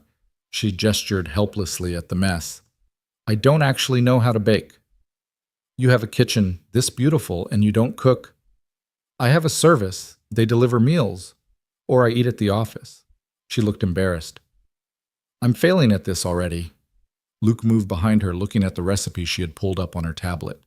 You're not failing. You're learning. Here the butter needs to be room temperature. They baked together. Luke teaching her the basics his grandmother had taught him. Claire laughing when she cracked an egg wrong and got shell in the bowl. Sophie joined them, and soon all three were covered in flour, the pristine kitchen a disaster zone. This is the best day, Sophie declared, eating raw cookie dough despite Luke's protests about salmonella. When the cookies were in the oven, Claire showed them around. The penthouse was beautiful but cold like a museum, until they reached one room that made Sophie squeal. You got me a room? Luke looked inside. It was clearly newly decorated purple, everything a reading nook, like the one in their apartment Sophie's artwork from school framed on the walls. It's not, just for when you visit, Claire said quickly, looking at Luke anxiously. I didn't mean to presume. It's perfect, Sophie interrupted, throwing her arms around Claire. Can I really stay here sometimes? Anytime you want. Luke watched them together, Sophie chattering about where she'd put her stuffed animals. Claire listening intently and felt something shift in his chest. This could work. Despite everything, the media, the money, the different worlds, this could actually work. That evening became a routine. Saturdays at Claire's, where Sophie had claimed her purple room, and Luke had learned to navigate the intimidating coffee machine. Weeknights at Luke's apartment, where Claire learned to help with first-grade homework and became an expert at voices during bedtime stories. The media attention faded to background noise. There were still photographers, sometimes still whispers at school pickup, but life found a rhythm. Until the day Melissa called. Luke was at work when his phone rang with a number he'd deleted but still recognized. Hello, Luke. Her voice was exactly the same cultured, careful cold. Melissa, I see you've been in the news. You and the Whitman woman. What do you want? To see my daughter. Luke's blood went cold.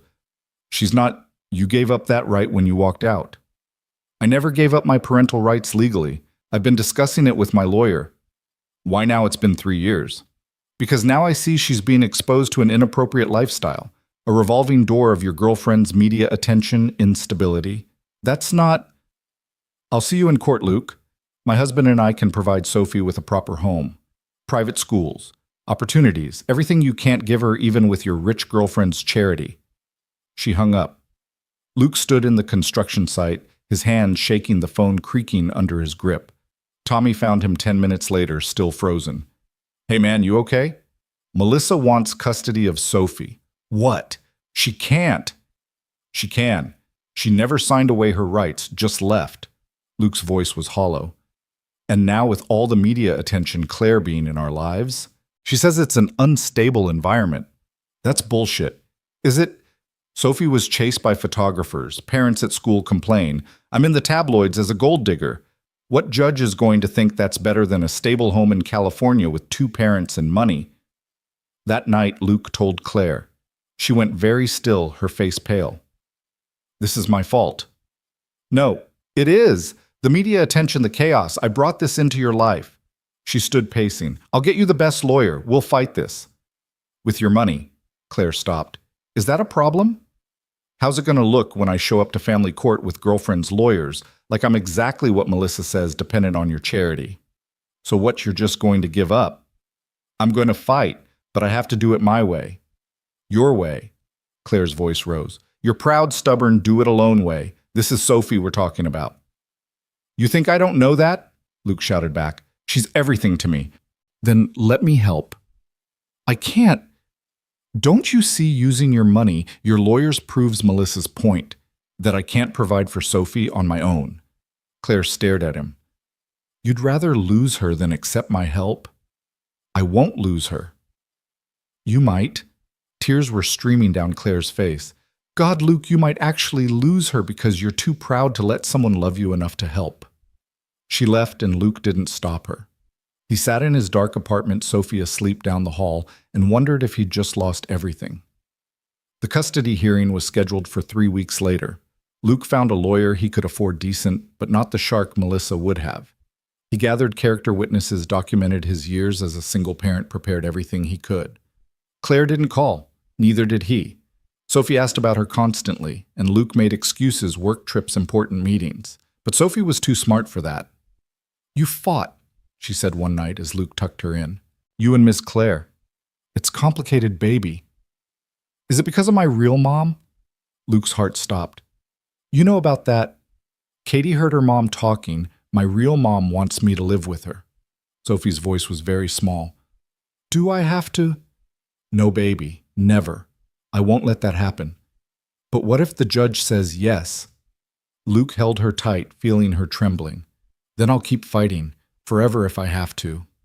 "I want Ms. Claire," Sophie whispered.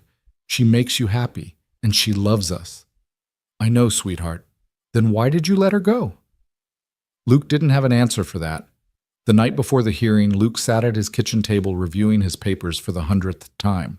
His case looked thin compared to what Melissa would present. Stable marriage, big house, private schools, no media circuses. A knock at the door interrupted his spiral. He opened it to find Claire, but not the polished CEO he was used to. She looked exhausted, her eyes red-rimmed, wearing an old sweatshirt and jeans. "I know you don't want my help," she said quickly, "but I need to say something." Luke stepped aside, letting her in. She stood in his kitchen looking at the legal papers spread across the table. "I was wrong," she said. "Not about offering help, but about how I did it. I defaulted to throwing money at the problem because that's all I know, but that's not what you need."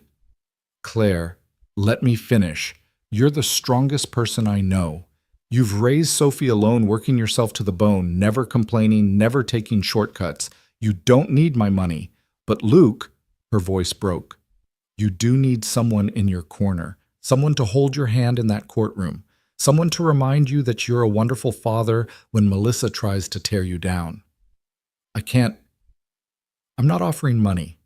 I'm not offering lawyers. I'm offering to sit beside you tomorrow. To be there when Sophie needs to see familiar faces who love her. To tell the judge, if asked, that I've never seen a father more devoted, more capable, more deserving of his daughter."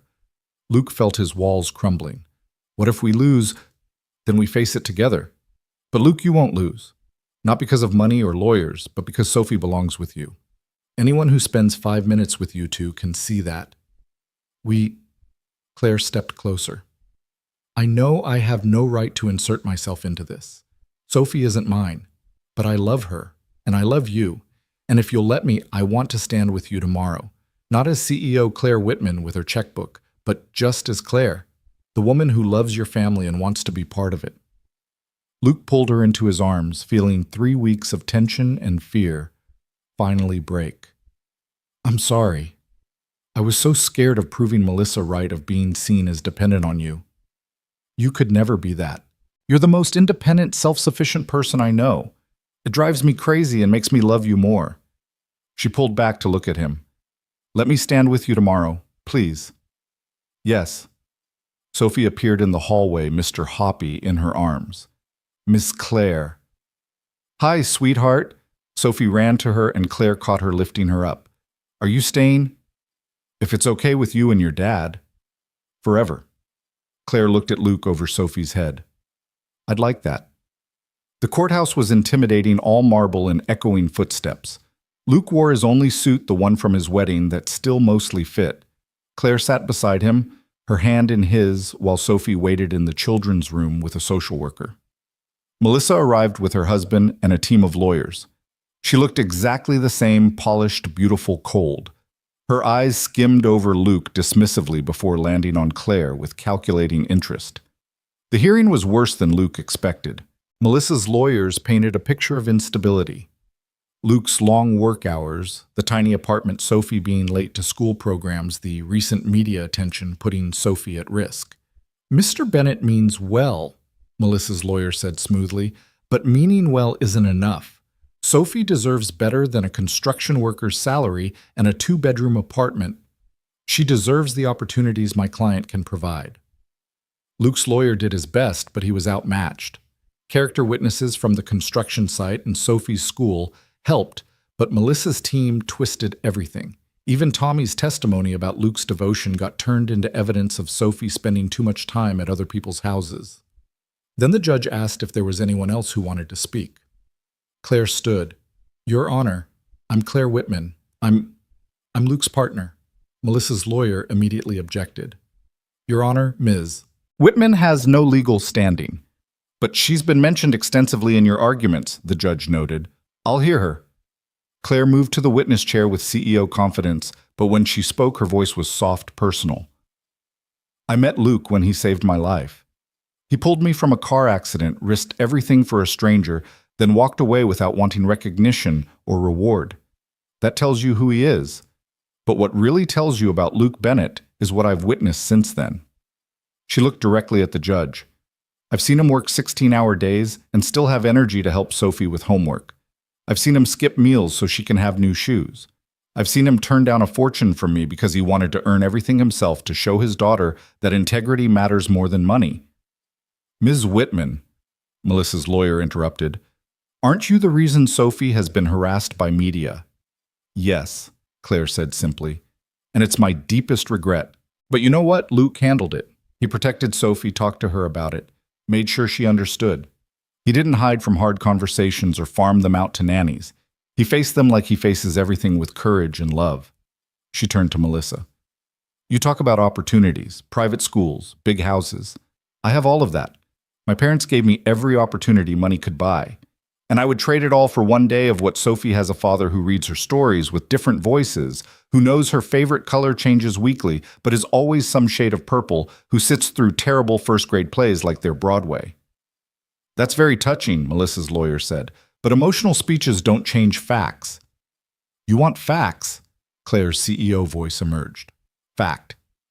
Luke has been Sophie's sole caregiver for 3 years without missing a school event, a doctor's appointment, or a bedtime story. Fact. Sophie is thriving. Her teachers call her bright, well-adjusted kind. Fact. When given the choice between $1 million reward and helping his community, Luke chose community." She looked back at the judge. "I run a billion-dollar company. I've negotiated with titans of industry, and I have never met anyone more capable than Luke Bennett. He doesn't need money to be a good father. He already is one. The best I've ever seen." "You're biased," Melissa snapped, breaking protocol. "Yes," Claire agreed. "I'm biased because I love them, but I'm also observant. And what I observe is a little girl who lights up when her father walks in a room, who feels safe enough to be silly, to make mistakes, to dream big because she knows he'll catch her if she falls." The judge called for a recess. In the hallway, Melissa approached Luke. "You think you've won," she said quietly. "With your girlfriend's pretty speech." "I think Sophie should be with the parent who actually knows her," Luke replied. "I'm her mother." "No," Luke said firmly. "You're the woman who gave birth to her. Claire has been more of a mother in 3 months than you were in 3 years. When they returned, the judge called Sophie in to speak with her privately in chambers. Luke wanted to protest to protect her from this, but his lawyer shook his head. 20 minutes later, the longest 20 minutes of Luke's life, they returned.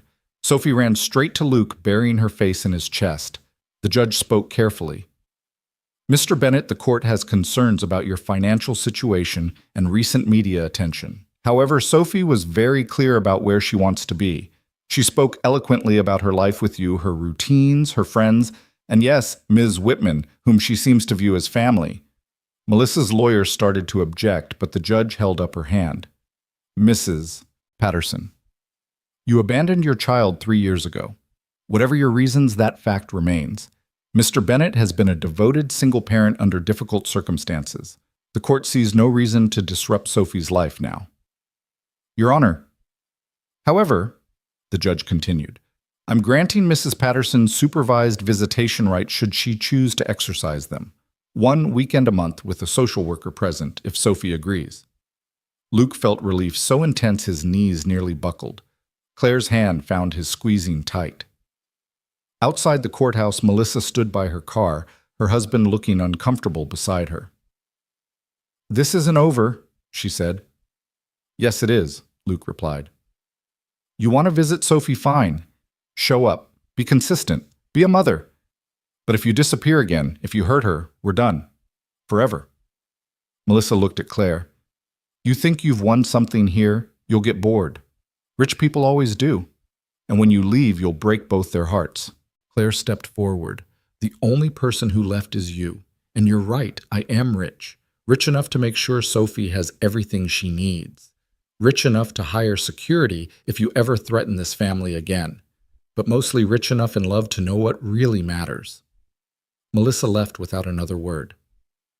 That night, they celebrated at Luigi's Pizza and Ice Cream, and Sophie, chattering nonstop about telling the judge about her purple room at Claire's house and her reading nook at home, and how she had 2 homes now, but they were really one family. Did you mean it? Sophie asked Claire suddenly. About being family. Every word. So you'll marry Daddy? Luke choked on his pizza. Sophie, what the judge asked if I wanted you to get married, and I said yes. She asked what? Luke stared at his daughter. She asked if I'd be happy if you and Miss Claire got married. I said I'd be the happiest girl in the whole world. Sophie turned to Claire. So will you? Claire looked at Luke, her eyes sparkling. I think your dad has to ask first. Daddy? Luke laughed, shaking his head. Not here, baby. When I ask Claire to marry me, it'll be special. When? Claire asked softly. Not if... Luke met her eyes. When? 3 weeks later, on a rare sunny Seattle Saturday, Luke took Claire and Sophie to the bridge where it all started. The construction was finished now. The beam that had nearly killed Claire replaced traffic flowing smoothly. Why are we here? Sophie asked. Luke knelt down to her level. This is where I met Claire, where everything changed. Where you saved her, where we saved each other. He turned to Claire still on one knee and pulled out a small velvet box. Inside wasn't a massive diamond, but a simple band with 3 stones, an emerald for Claire's eyes, a purple amethyst for Sophie, and a blue sapphire for himself. It's not expensive, he started. It's perfect, Claire interrupted, tears streaming. You haven't let me ask yet. Then ask. Claire Whitman, will you marry us, Sophie and me? Will you be our family officially? Say yes, Sophie shouted, bouncing with excitement. Yes! Claire laughed through her tears. Yes to both of you. Yes to everything. As Luke slipped the ring on her finger, Sophie wedged herself between them for a 3-way hug. Cars honked as they passed, probably annoyed at the people stopped on the bridge, but Luke didn't care. 6 months later, they married in the park, where Sophie liked to feed ducks. Nothing fancy, just family, the construction crew and a few of Claire's colleagues who'd learned to see past Luke's calluses to the man beneath. Claire had offered to pay for something elaborate, but Luke had refused. I don't need fancy, I just need you. She'd moved into their apartment officially, though they spent weekends at the penthouse.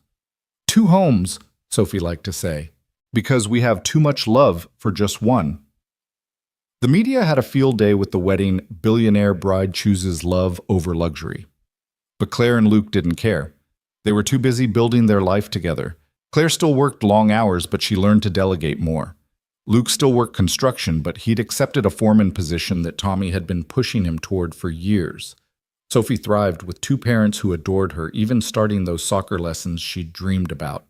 Melissa never took her visitation weekends. The court order remained gathering dust, a reminder of how close they'd come to losing everything. One evening, a year after the wedding, they sat on Claire's penthouse balcony now, their penthouse balcony. Sophie was asleep inside, exhausted from her 7th birthday party. Luke and Claire sat together watching the city lights, her head on his shoulder. Do you ever regret it? Luke asked. Choosing us over something easier. Claire laughed softly. Easier like what another CEO with a prenup and separate bedrooms. Another charity gala where everyone pretends to care about each other. You could have had anyone. I didn't want anyone. I wanted the man who gave me his only jacket in the rain, who refused a fortune to help others instead, who showed me that love isn't a transaction, it's a choice you make every day. Even when I'm stubborn, especially then, she kissed him softly. Though we're working on the asking for help thing. I asked you to reach the top shelf yesterday. That's progress. They sat in comfortable silence, the city sprawling below them. Then Claire shifted, reaching for something she'd hidden behind the cushions. I have something for you. It was an envelope. Inside, legal documents. Sophie's adoption papers, Claire said quietly. If you're ready, if she's ready, I want to make it official that she's mine too. Luke pulled her close, his throat too tight for words. He thought about that day on the bridge when he'd pulled a stranger from wreckage. How neither of them could have imagined this building a family from the ruins of their separate lonelinesses. She's been yours since you painted that terrible butterfly on her face, he finally managed. It was a beautiful butterfly. It was awful. Sophie loved it. Sophie loves you. He paused. We both do. I love you too, both of you, all of us. As if summoned by the conversation, Sophie appeared in the doorway, Mr. Hoppy dragging behind her. I had a bad dream, she mumbled, crawling into their laps. What about Sweetheart? Claire asked, her arms wrapping naturally around the little girl. I dreamed you went away. Never, Claire promised. We're family now, forever family, even when I'm grown up. Even when you're grown up and have your own kids and think your parents are embarrassing. Sophie giggled sleepily. You're already embarrassing. Daddy can't dance and you burn eggs. Thanks, kid, Luke laughed. But you're my embarrassing parents, Sophie yawned, settling between them. Both of you. She fell back asleep there, safe between them as the city lights twinkled below. Luke met Claire's eyes over their daughter's head, their daughter officially soon, and saw his whole future there. Not perfect, not easy, but real, and theirs, and worth every fight they'd had to get here. No regrets, Claire whispered. Only one, Luke whispered back. What? I should have kept the jacket. It was really expensive. Claire's laugh woke Sophie briefly, who mumbled something about keeping it down before burrowing deeper into their embrace. They stayed there until the sun began to rise, painting Seattle in shades of gold and possibility.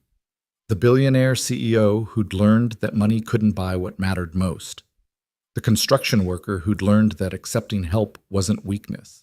And the little girl who'd brought them together, proving that sometimes the best families were the ones you chose to build. The adoption papers sat on their kitchen counter for 2 weeks before Sophie noticed them. She'd just turned 8, and her reading had improved dramatically, something Claire took immense pride in after all their evening homework sessions. What's petition for adoption? Sophie asked one morning, sounding out the words carefully while Luke scrambled eggs. Luke and Claire exchanged glances. They'd been waiting for the right moment, but Sophie had a talent for creating her own moments. It's, Luke started, then stopped. How did you explain this to an 8-year-old Claire, sat down beside Sophie, taking her small hands? It's papers that would make me officially your mom, not just your dad's wife, but your legal mom. Sophie's eyes went wide. But you're already my mom. In my heart, yes, but this would make it official in the law too. Only if you want it, though. Why wouldn't I want it? Sophie looked genuinely confused. Then I'd have 2 parents at school things like Katie does, and I could write Claire Whitman Bennett on the Mother's Day cards instead of just leaving it blank. Luke's throat tightened. He'd never known Sophie had been leaving those cards blank. You've been leaving them blank? Claire's voice was soft wounded. Well, yeah. I couldn't write my first mom's name because she doesn't want me. And I couldn't write yours because what if someone said you weren't really my mom? Sophie looked between them. But if we do the papers, then nobody can say that, right? Right, Claire whispered, pulling Sophie into a fierce hug. Nobody could ever say that. The adoption hearing was scheduled for a Tuesday morning in September. Unlike the custody battle, this courtroom felt warm, the judge smiling as she reviewed the paperwork. Sophie, the judge asked gently, do you understand what's happening today? Sophie stood tall in her purple dress. Everything was still purple with her. Yes, ma'am. Claire is adopting me, so she's my mom for real, not just in our hearts. And how do you feel about that? Like Christmas and my birthday and the last day of school all at once. The judge laughed. That's a pretty good feeling. Mr. and Mrs. Bennett, any words? Luke found he couldn't speak, overwhelmed by the moment. But Claire stood her CEO composure, barely containing her emotion. I never thought I'd be a mother, she said. I thought I was meant for boardrooms and business deals. But Sophie taught me that the biggest deals aren't closed in offices. They're made over homework at kitchen tables and reading nooks with fairy lights in moments when a little girl trusts you enough to fall asleep in your arms. She looked at Sophie. You made me a mother long before these papers, but thank you for letting me make it official. Adoption granted, the judge declared, and Sophie launched herself at Claire so hard they nearly toppled over. That night they celebrated at Luigi's, where Luigi himself brought out a cake that said, Happy Official Mom Day, in purple frosting. The construction crew showed up, Tommy leading a toast with beer and apple juice. To Claire, Tommy said, who proved that family isn't about blood or money or anything except showing up every damn day. But the celebration was interrupted by Luke's phone ringing. The number made his blood run cold, Melissa. He stepped outside to answer. What do you want? I heard about the adoption. Her voice was strange, thick. My daughter calls another woman mom. You gave up that right. I know. The fight seemed to have gone out of her. I know I did. Luke, I'm getting divorced. Richard left me for his secretary. Cliché, right? Luke said nothing, waiting. I thought I was upgrading, Melissa continued, laughing bitterly, trading a construction worker for an investment banker. But you know what? Richard never did. He never looked at me the way you looked at Claire in those courthouse photos, like she was his whole world. Melissa. I fucked up Luke. I threw away my family for money and status and a man who just traded me in for a younger model. She was crying now. And the worst part, Sophie's better off without me. She has Claire now. A real mother. You could still? No, I couldn't. I'm not built for it, the patience, the selflessness, the actual love it takes. Claire is. I've been reading the articles. She gave up international deals to make Sophie's school plays. She turned down a White House economic advisory position because it would mean too much time away. Melissa paused. She's the mother I should have been, but never could be. Why are you calling? To say I'm signing away my parental rights completely. Sophie deserves a clean slate, no shadow of me hanging over her happiness. Luke was quiet for a long moment. She might want to know you someday. Then I'll be here. But on her terms when she's ready, if she's ever ready. Melissa's voice broke. Tell her I'm sorry, and that signing those papers is the only good thing I've ever done as her mother. She hung up. Luke stood in the Seattle drizzle processing what had just happened. When he went back inside, Claire took one look at his face and excused herself from the table. What's wrong? She asked immediately. Luke told her about the call.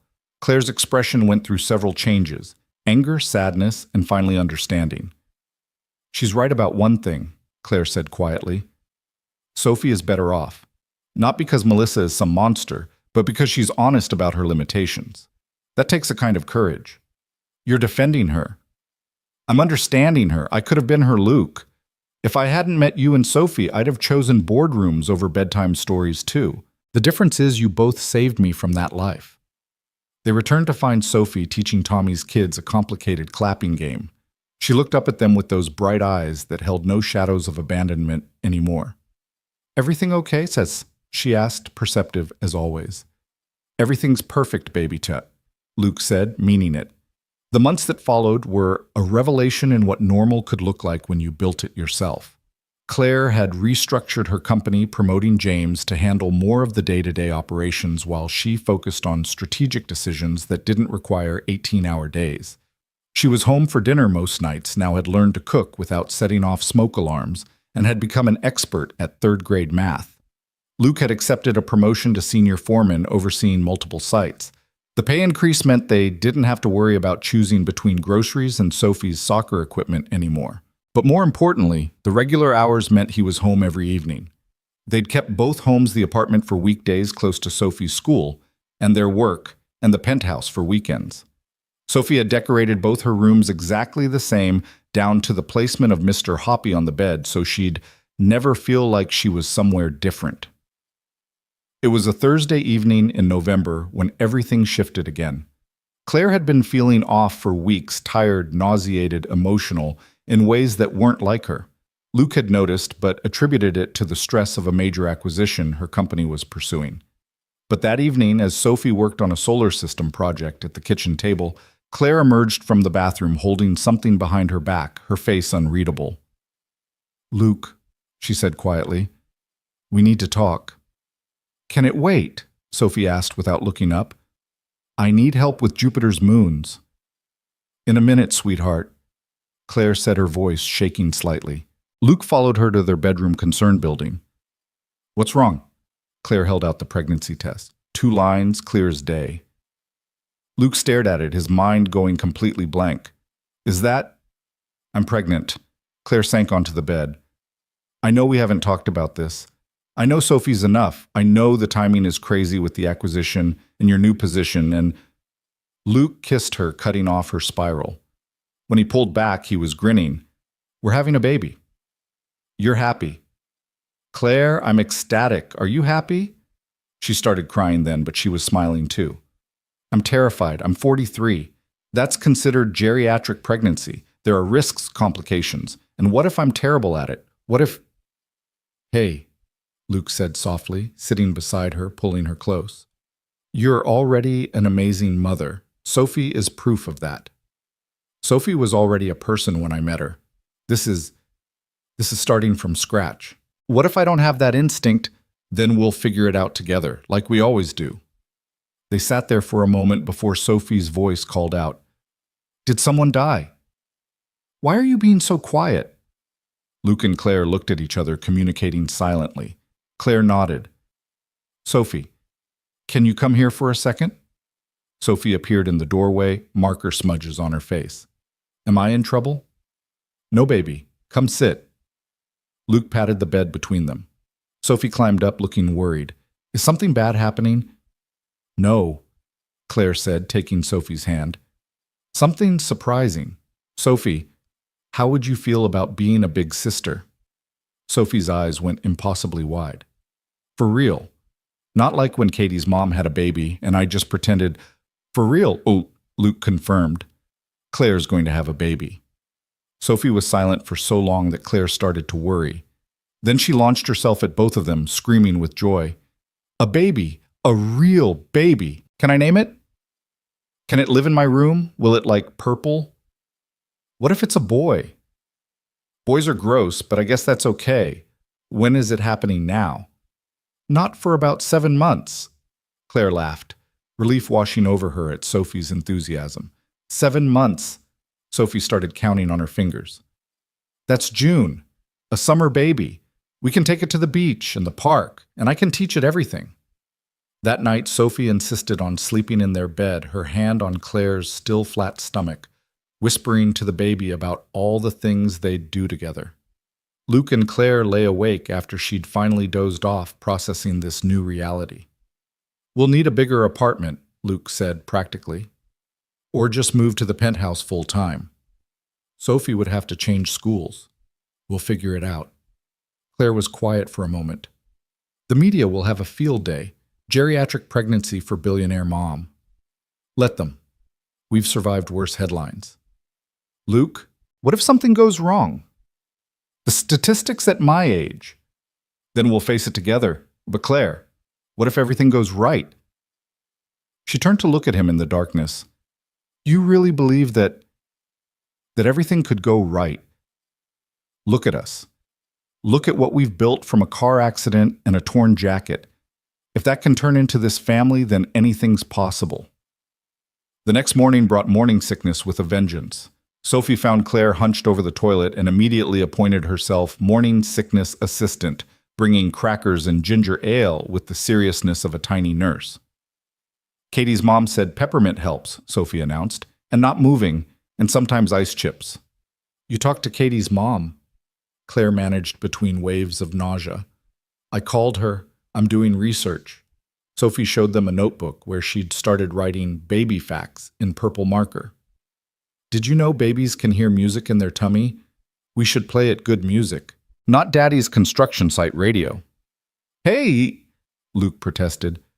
"Classic rock is good music." "The baby needs Mozart," Sophie said firmly. "To make it smart," Claire laughed weakly. "We're going to have the most prepared baby in Seattle." The first doctor's appointment was terrifying. Claire gripped Luke's hand as they waited for the ultrasound, all her CEO composure gone. The doctor, a kind woman named Dr. Martinez understood their anxiety. "Everything looks perfect," she said, showing them the tiny flutter on the screen. "Strong heartbeat, good position. Due date looks like June 15th. "Father's Day is June 16th, Sophie piped up from where she'd been allowed to sit in the corner. "That would be the best present." They told the construction crew first at their usual Friday afternoon gathering. Tommy nearly dropped his beer. "Another Bennett baby. This city isn't ready." "It's going to be so spoiled," someone laughed.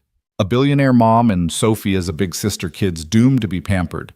"Hey," Sophie protested, "I'm going to be strict bedtime at 8 and vegetables every day." The room erupted in laughter.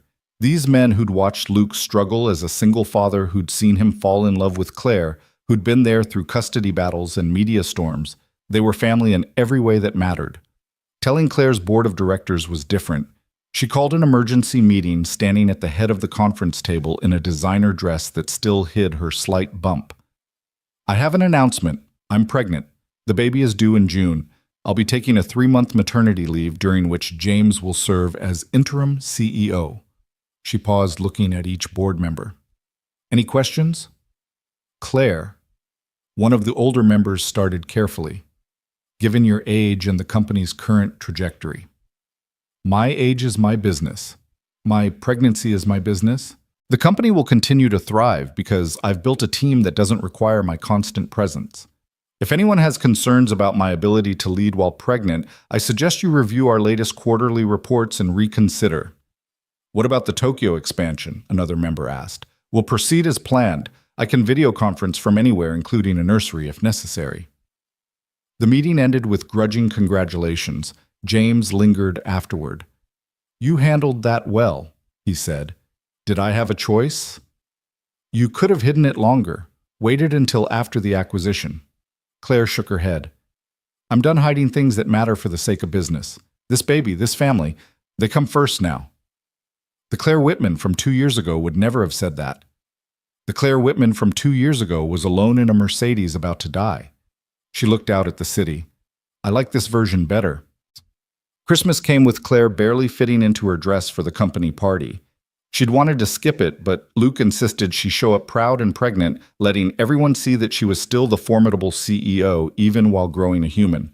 Sophie had appointed herself Claire's personal assistant for the evening, fetching water, finding chairs, glaring at anyone who stared too long at Claire's bump. "You're like a tiny bodyguard," Luke told her. "Someone has to protect the baby," Sophie said seriously. "It can't protect itself yet." David Chen was there because of course he was. He approached during cocktails, his smile as sharp as ever. "Claire, glowing, I see. Pregnancy suits you." "David," her voice could have frozen fire. "And Luke." David turned to him. "Still working construction. Still building things that matter," Luke replied evenly. "How working-class hero of you." David's eyes went to Sophie, who was getting juice from the bar. "And the ready-made family. Very convenient." Claire stepped forward, but Luke caught her arm. "He's not worth it." "Listen to your husband, Claire. Wouldn't want to stress the baby." David's smile turned nastier. "Though I wonder how the board feels about their CEO taking maternity leave during the Tokyo expansion. Very irresponsible." "You know what's irresponsible?" Claire's voice carried, now drawing attention.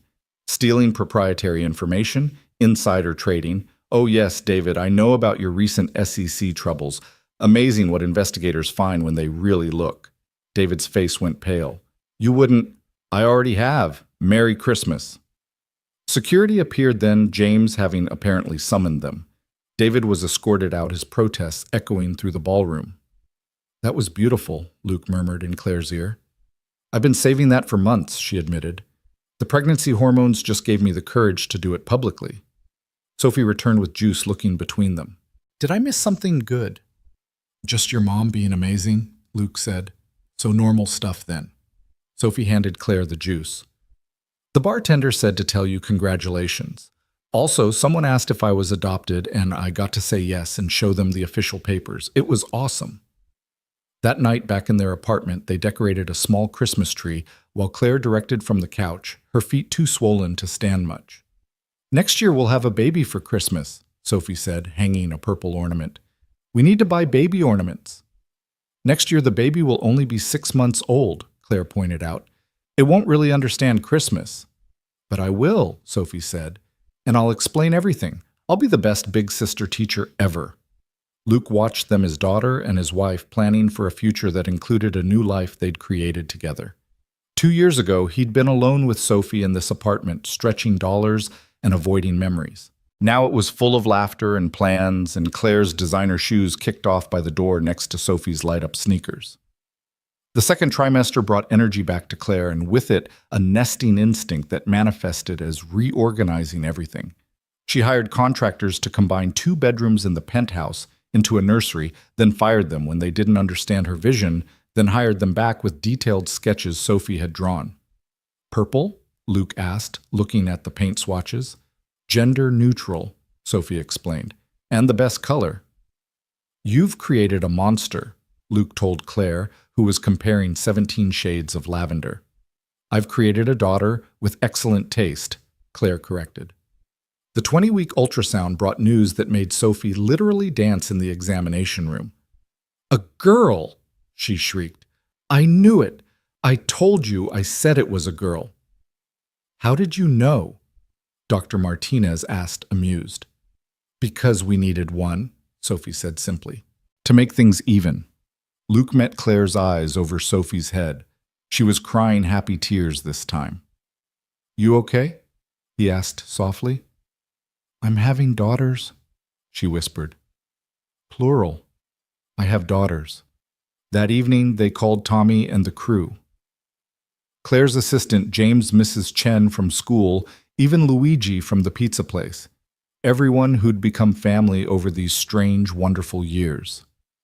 A girl, Claire announced, and Luke could hear the cheers through the phone even from across the room. But the pregnancy wasn't without its scares. At 28 weeks, Claire started having contractions. They rushed to the hospital, Sophie clutching Mr. Hoppy and Claire's hand equally tight. It's too early, Claire kept saying. She's not ready. Dr. Martinez was calm but serious. It's preterm labor. We're going to give you medication to stop it, but you'll need to be on bed rest for the remainder of the pregnancy. Bed rest? Claire looked panicked. I have a company to run. The Tokyo deal. We'll have to wait, Luke said firmly, or happen without you physically there. But, Mom, Sophie said using the title that still made Claire's breath catch. The baby is more important than Tokyo. Claire looked at her family. Luke steady and sure, Sophie fierce and protective, and nodded. You're right, both of you. Bed rest turned Claire into the world's most frustrated patient. She tried to run meetings from bed until Luke confiscated her laptop. She reorganized the entire apartment from the couch until Sophie hid the label maker. Finally, she surrendered to the reality of growing a human being more important than any deal. Read to me, she told Sophie one afternoon. Something that's not about quarterly reports.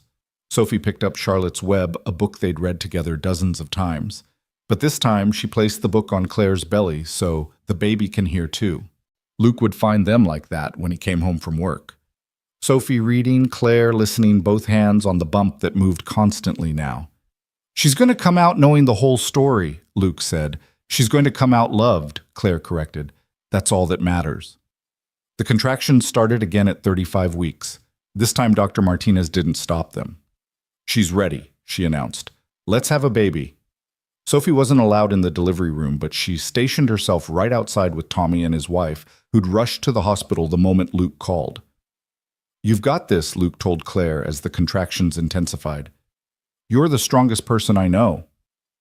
I can't. You can. You pulled yourself through law school working 3 jobs. You built a billion-dollar company. You became Sophie's mother when you thought you didn't have the instinct. You can do this. 4 hours later, Lily Claire Bennett entered the world screaming and perfect and absolutely tiny. Luke cried when they placed her on Claire's chest. Claire cried when Luke cut the cord. And Sophie cried when they finally let her in to meet her sister. She's so small, Sophie whispered, afraid to touch her. You were this small once, Luke told her. No way. Even smaller, But look at you now, big and strong and ready to be the best big sister ever. Sophie reached out carefully, her finger touching Lily's tiny fist. Lily grabbed on, holding tight. She knows me, Sophie breathed. Of course she does, Claire said, exhausted but glowing. You've been talking to her for months. They brought Lily home to the apartment first. It was closer to the hospital for follow-up appointments. The space that had once seemed too small for Luke and Sophie now felt perfectly sized for their family of 4. That first night, Luke found Claire standing over Lily's bassinet at 3 a.m., just watching her breathe. You okay? He asked, wrapping his arms around her from behind. I'm terrified, she admitted. What if I mess this up? What if I'm not enough? You want to know a secret? Luke whispered. I ask myself the same thing every day. Every parent does. But look. He gestured to the doorway where Sophie had appeared, rubbing sleepy eyes. Is Lily okay? Sophie asked. She's perfect, baby. Go back to bed. But Sophie climbed onto their bed, instead curling up in the middle. I want to be close. In case she needs me. Claire looked at Luke. We did okay with that one. We did amazing with that one. We'll do amazing with this one, too. The weeks that followed were a blur of feedings and diapers, and Sophie singing to Lily whenever she cried. Claire took to motherhood with the same intensity she brought to everything, researching optimal feeding schedules and developmental milestones until Luke hid the parenting books. She's a baby, not a business proposal, he told her gently. She needs love food and clean diapers. Everything else is bonus. But what if... Claire, he kissed her forehead. Look at her. She's thriving.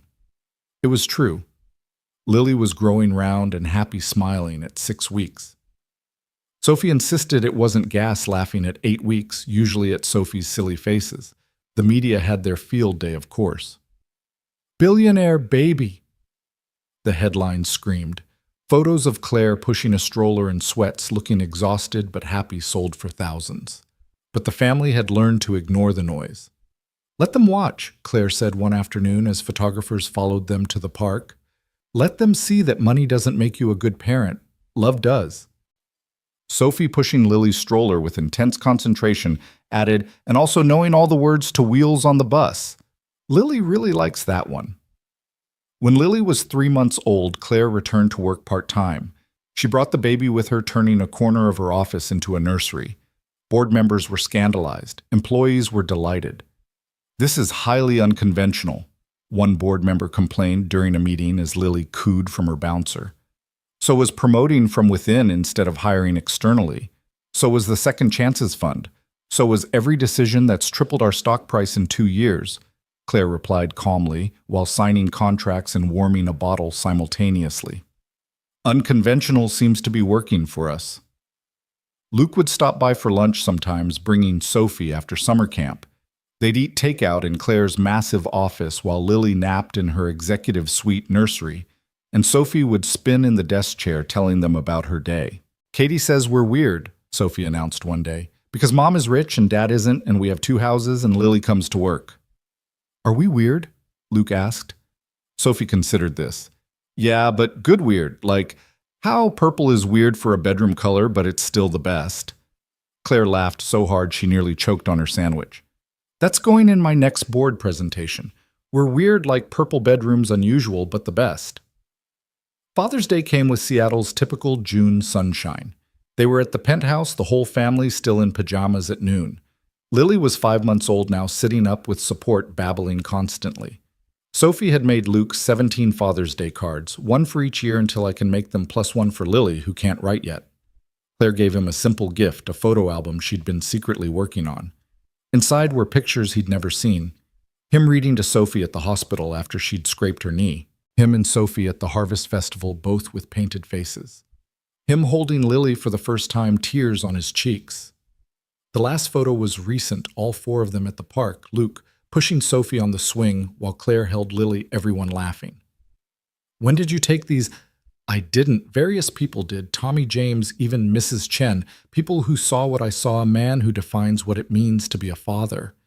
Luke was too emotional to speak, so he just pulled her close, kissing her temple. Gross, Sophie said, but she was smiling. Do that when we're not here. We're always here, Luke pointed out. That's what family means. Then I guess I'll have to get used to gross stuff. Sophie sighed dramatically, making Lily giggle. That afternoon, Melissa called. It had been over a year since the adoption, since she'd signed away her rights. Luke almost didn't answer, but something made him pick up. I know I have no right to call, she started immediately, especially today. But I saw the pictures online, your family at the park. You all looked so complete. We are. I know. That's why I'm calling. My therapist says I need closure. So this is me saying that I see it now, what I threw away, what I was too selfish to value. Sophie looks happy, really, truly happy. She is. And Claire, she's a better mother than I could have dreamed of being. Yes. There was a long pause. I'm moving to London. Richard and I are divorcing, and I got a job offer there. I wanted you to know I won't be around. Sophie won't have to worry about running into me. She doesn't worry about you at all, Melissa. She hasn't for a long time. The words were cruel, but true. Melissa was quiet then. Good. That's good. She deserves to not worry. Tell Claire thank you for being what I couldn't. I will. And Luke? You were right to fight for her. You were always the better parent. I just wish I'd seen it sooner. She hung up. Luke looked at his family, Claire helping Sophie feed Lily mashed banana, everyone getting messier by the second, and felt nothing but gratitude. Melissa's call was just an echo from another life, one that led to this moment, but had no power over it. That evening, as fireworks lit up the Seattle skyline, some rich neighbor celebrating something, they sat on the penthouse balcony. Sophie had finally crashed, curled up between them, with her head on Luke's lap and her feet on Claire's. Lily slept in Claire's arms, milk-drunk and content. Did you ever imagine this? Claire asked softly.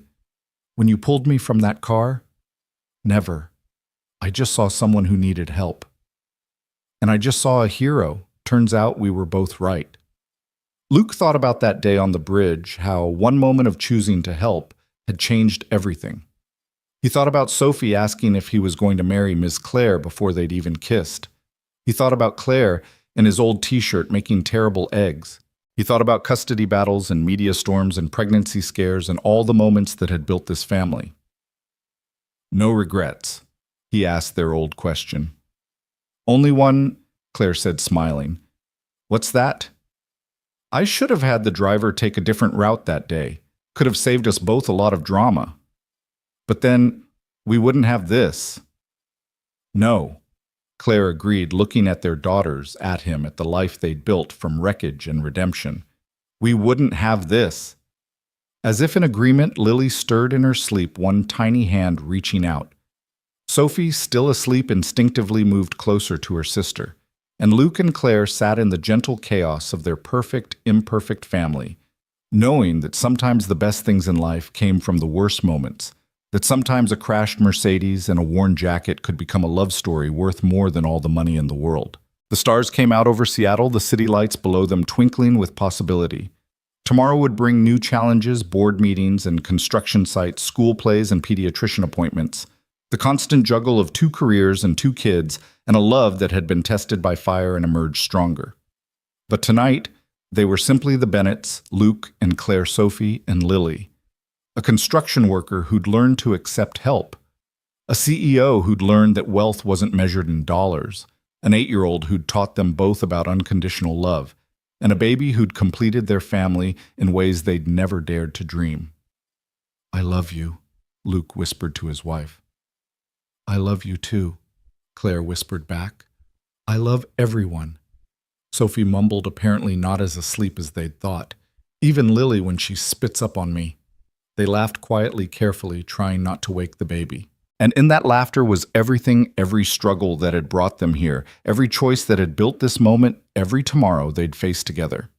The city below went on with its business, unaware that high above a family that shouldn't exist on paper had proven that love wasn't logical, that connection couldn't be calculated, and that sometimes the best rescue was the one where everyone saved everyone else.